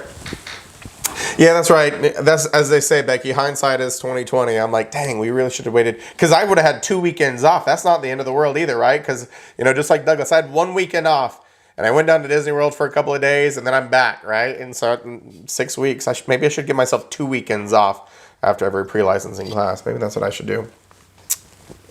Next time we'll know. Hey, so quick question. So who determines this, how many bedrooms does the home has? Is it through a permit or something? Yeah, that's an excellent question. So when we're dealing with the county environmental department, they require certain wastewater disposal output. And so if you want to, go to them and the builder would ask, I need a 3-bedroom septic. And they'll say, well, it needs to be this many gallons and it needs to be able to dispose of this much water. So it's the environmental that dictates what size system would have to be. But the builder decides, I want a 3-bedroom, I want a 4-bedroom, I want a 5-bedroom. And the environmental say, well, if you want a 5-bedroom, you have to have at least this size tank and you have to have this many lines. And sometimes when they evaluate it, there's not enough space for that. So the environmental may say, you can't do a 5. The most you have the ability to do is a 4. Yeah. Excellent question. So we've got 3 minutes left, so I'm not even going to start on this category. I'm just going to bring back and remind you, right? We keep talking about agency, and it's not going away. Agency, like Travis and I both said yesterday, is an extremely testable, extremely important concept. So much so that when we're dealing with different concepts, From a learning point of view, we categorize them. Level 1, level 2, level 3. Agency is a level 3 concept. Level 3 means we have to teach it to an extent that you have to be able to teach it back to us or write a book on it, right? Whichever you want to say. Level 1 is recall something, right? Flashcard level material. Level 2 is recall and differentiate. And then level 3 is differentiate, analyze, and distinguish. I mean, it's a whole different level. And so agency is at that level of learning where you have to be very familiar with it, because we're going to give you very difficult concepts that you have to break through to figure out, exactly what we're talking about. So agency is the relationship, and the agent is the person who is hired by the client or principal to act on their behalf. Well, folks, we can't work for anybody unless they hire us. That's why I told you they're the boss. I can't just walk up and say, I'm your agent. It doesn't work that way. They have to hire us. So I'm going to leave you with that note and let you go take your lunch break. So 12 o'clock to 12:45. And then we get to have some fun with agency. Whew. Y'all have a lovely... Yeah, it's okay. Y'all take a deep breath. It's going to be fine. It's going to be fine. You're going to be good. Enjoy your lunch break. See you back at 12:45.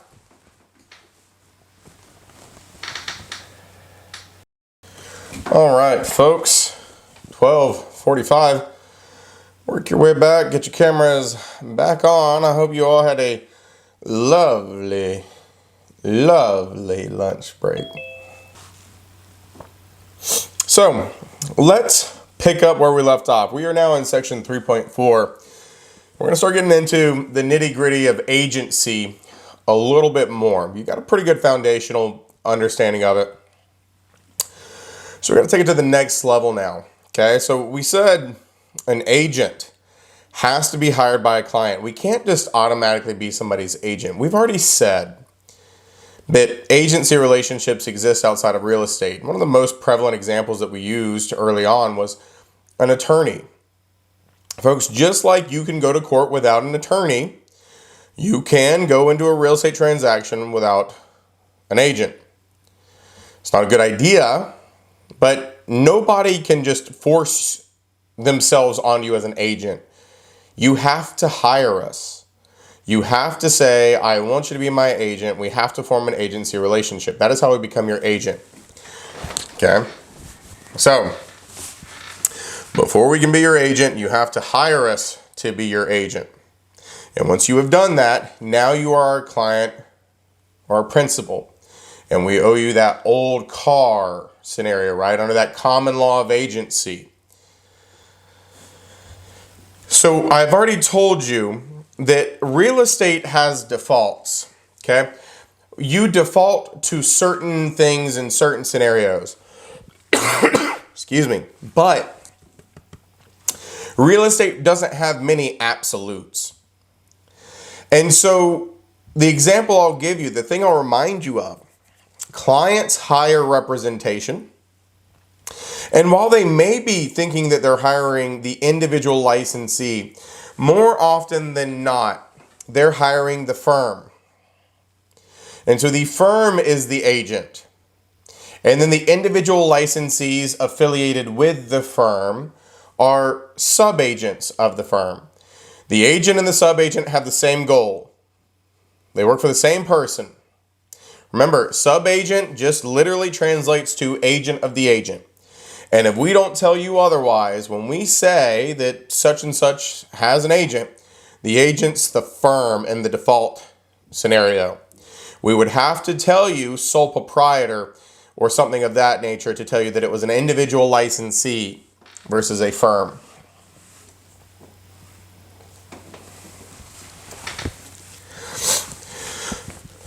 Now, the other thing that we mentioned between yesterday and what we've talked about thus far today is that compensation has nothing to do with loyalties.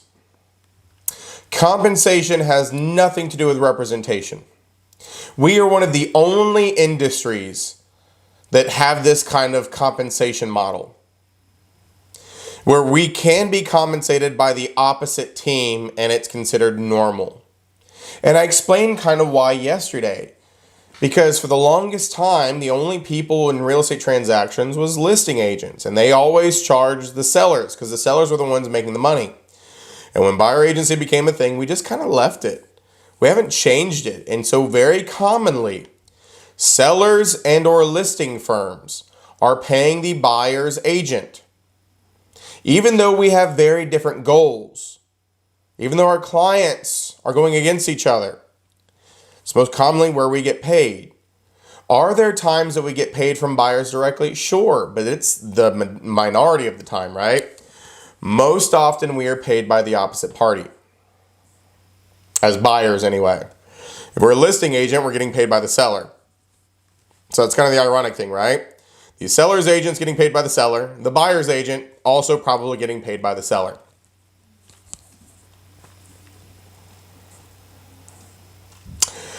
So please don't focus so much on money. I kind of warned you about that yesterday. A lot of times pre-licensing students like to go, like when Travis played the song, and that song's actually in the slide, right? They like to go where the money reside.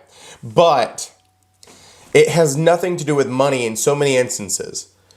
Who pays us does not determine loyalties. Agency agreements determine loyalties.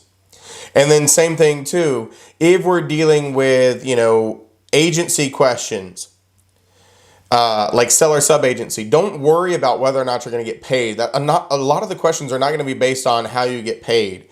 They're going to be based on whom you represent, how you should act, what your job is.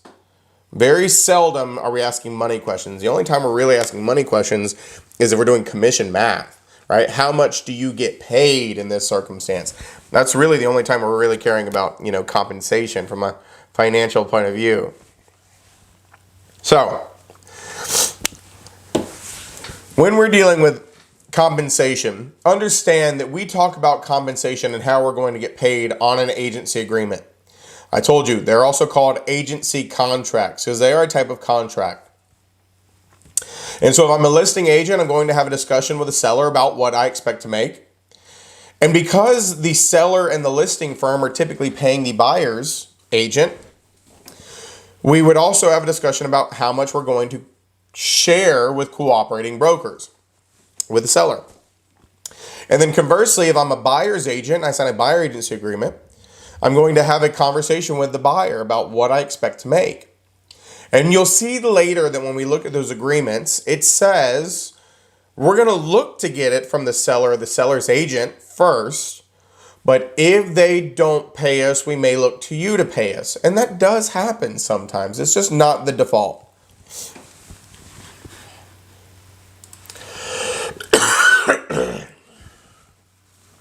So,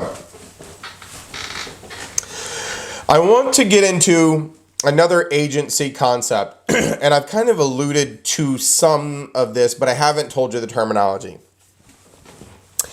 When we're dealing with agents,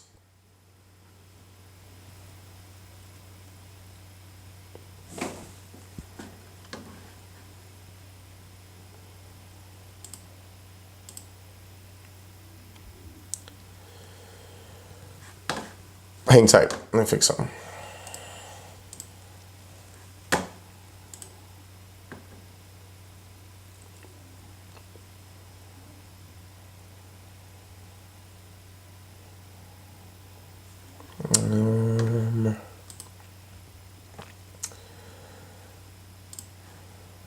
Here we go. When we're dealing with agents and agency, okay, we've talked about this old car, we've talked about these duties, but here's another thing that I need you to understand. You have different powers depending on what type of agent you are. And I'm not talking about who you're working for, although we're going to give you examples of when you would be what, but there are different, I like to call them tiers of authority or powers that you have, okay? And let's just start with an introduction to this, all right? There are some times that an agent could do everything and anything on behalf of a person. There are some times that they can do some things on behalf of them. There are some times that they can do nothing on behalf of them. It just depends on what type of agency relationship you have. So please understand that this is not specific to any certain relationship. There's more common examples, but every agent has a certain level of authority that's been granted to them, and it's either on the high end or the low end. All right. As you'd imagine, for real estate agents, typically we're on the low to medium end. We don't need a whole lot of powers, because the more power we have, the more liability we have. So understand that when we're talking about these tiers of authority, these tiers of power, it's not about whom we're representing so much as it is about what we can do for them. So you could be a buyer's agent and what we call a special agent. Okay? This is not dictating who we're working with. This is dictating the authority we have. So here's the lowest end of the totem pole when we're talking about agency. We call you a special agent. Is the lowest tier of authority you can have as an agent. Lowest power level that you can have. So when you're working with buyers and sellers, this is the most common example. You are a special agent. You are the 007 of real estate, okay? You can walk around, you can flash a fancy badge, and you can talk with a British accent. You do you, boo. You are a special agent, okay? If you're working with buyers and sellers. Let me tell you what's so special about you. Nothing.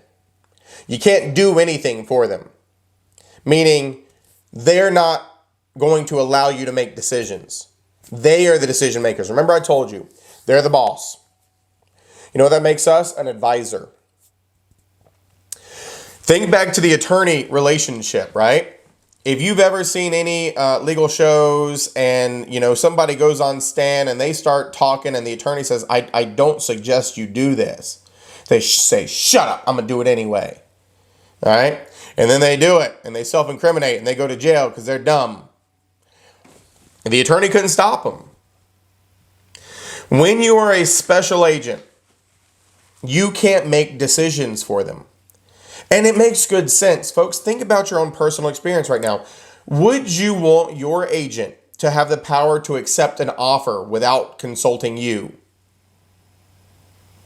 Would you want to give your buyer's agent a blank check? No. You are the decision maker. So when we work with buyers and sellers, we're in a tier of authority called special agency. We are acting as a special agent. And this is where I told you, they're not mutually exclusive. It's just that's an example. So if I say that you're a buyer's agent, you are a special agent of that buyer. That is the tier of authority you have as a buyer's agent. If you're a listing agent, you're a special agent to that seller. That is the tier of authority that you have. All we can do is advise you, but they are the decision maker. We do not have the power to do anything aside from a very select few things, which is typically limited to advisory.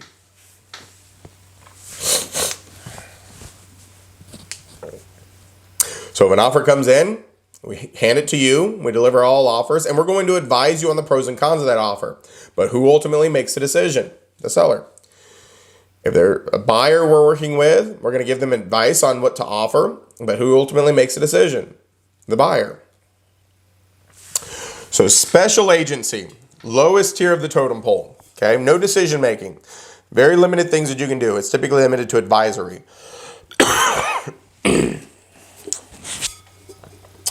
Well, let's take it a tier up. Okay. Special agency, lowest tier of this totem pole. One step up from that is what we call general agency. General agency. Yet again, this is not talking about who we're working with. It's just a tier of authority.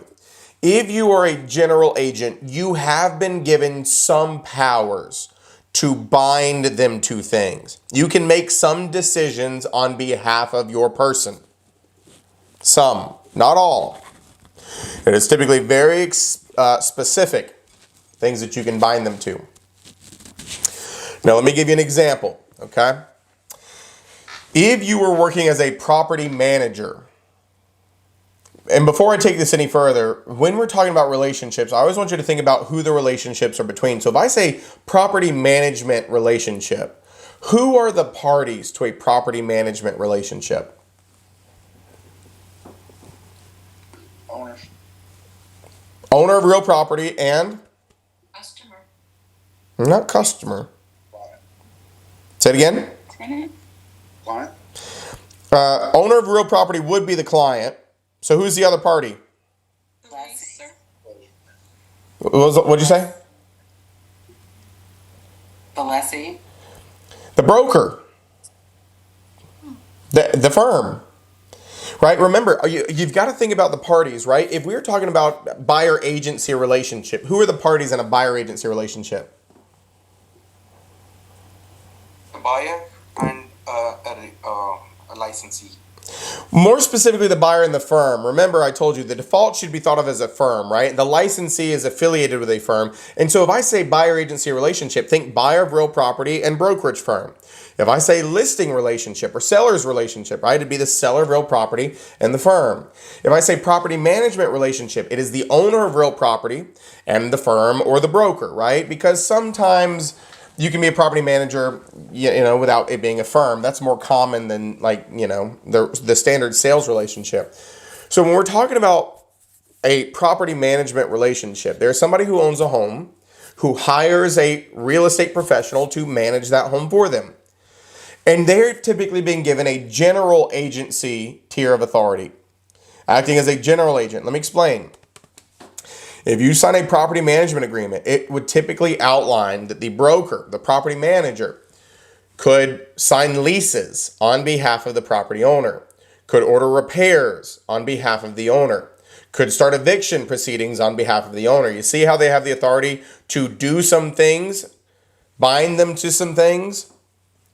They can sign on behalf. That's what makes them a general agent. They've been given a tier of authority to make decisions to an extent on a couple specific things. That's what makes them a general agent.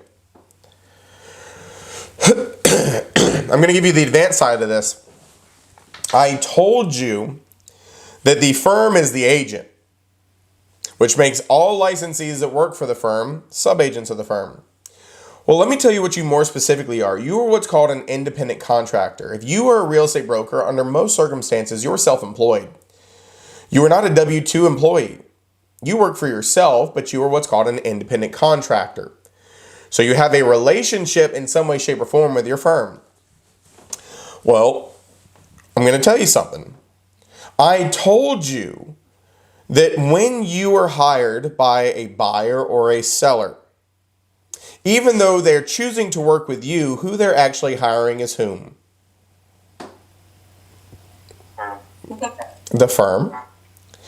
But folks, you have the authority to sign the agency contract on behalf of your firm. You sign it, even though it's an agreement with the firm, which also makes you a general agent of your firm. Now, this is where things can get kind of inception-y. So understand that if you're a buyer's agent, more specifically, the firm is the agent. So the relationship in a buyer-agency relationship is the buyer of real property and the firm. And so you as the licensee, as the extension of your firm, would be a special agent of the buyer, but you would be a general agent of your firm. Because when we're talking about these, I told you, they're not mutually exclusive of each other. So you can be a special agent with one person while simultaneously being a general agent with somebody else. Does that make sense? So these special agency, general agency, these are not whom we represent. This is how much authority we have while representing somebody. It's just we have a couple common examples. So when you're working with buyers and sellers, you're acting as a special agent almost always.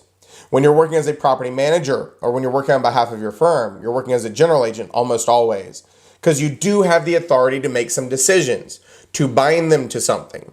You do not have to go to your broker in charge and say, can I sign this buyer agency agreement? You just get to do it. It's outlined in your independent contractor's agreement. Everybody still with me? So special agency, lowest tier of the totem pole, you're basically an advisor. That's what we do for buyers and sellers. Next tier up, general agency, you can make some decisions for them. You can bind them to some things, not all things. That is general agency.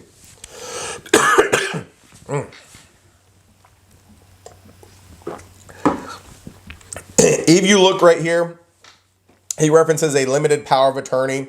This is where this could happen in the real world too. I'm giving you examples for our world, but understand this happens on levels of agency. If you've been given a limited power of attorney, what you may or may not realize is there's like 22 different levels of power of attorney you can have. You can have limited, and of limited, it can be oddly specific, right? You can have financial power of attorney, medical power of attorney, right? Real estate power of attorney, so on and so forth. So if you gave somebody limited power of attorney on behalf of you, they would be a general agent. You gave them authority to make decisions on you for a couple specific things, not everything. So then the next tier up, and the last tier that we're going to talk about, okay? Let's go from special to the lowest, general in the middle, and then up at the tippy top is universal agency. Folks, how vast is the universe? Yeah. That thing don't quit, does it? Right? It keeps going. It's like the Energizer Bunny. It just keeps going and it just keeps going. It's a big old thing, isn't it? And just like universe is a very big place, universal agency has very big powers. If you had a universal agency relationship with somebody, you can do anything and everything on behalf of that person. Everything. This is what you would call an unlimited power of attorney. You can open bank accounts in their name. You can close bank accounts in their name. You can start a business in their name. You could terminate a business in their name. You can pull the plug on them. You can do whatever you want if you were somebody that has a unlimited power of attorney or this universal agency. Now, let me ask you this. Do you think that we ever need this kind of power in real estate? Hell no. We don't need that. That's just a lot of liability. So if you have universal agency, folks, if you think of like Britney Spears before the conservatorship ended, she couldn't make no decisions. Her dad got to make all of her decisions.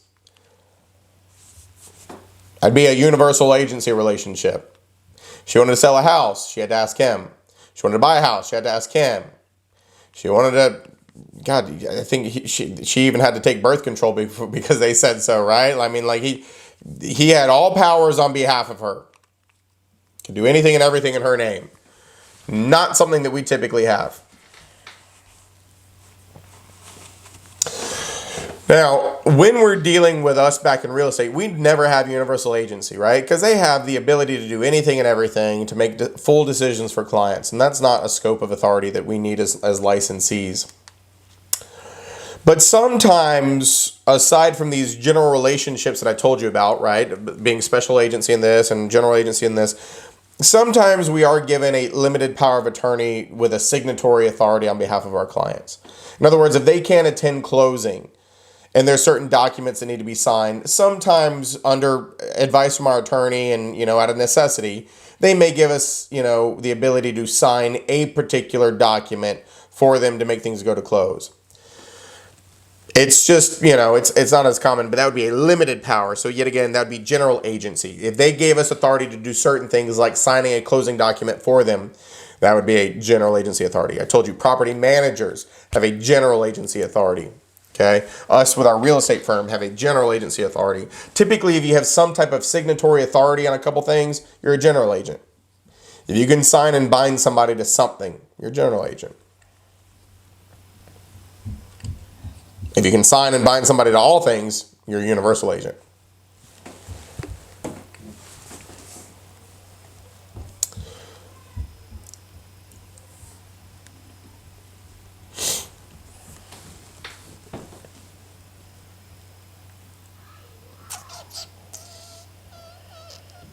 So let me give you an example of how you have to break something down, okay? And yet again, I'm not giving you the answers here, but we've got Deb, who has been hired to represent the seller in a real estate transaction. And Deb has been given the power to handle all negotiations, communications, and agreements so long as she gets approval of the seller on decisions. What type of agency are we dealing with here? General agency?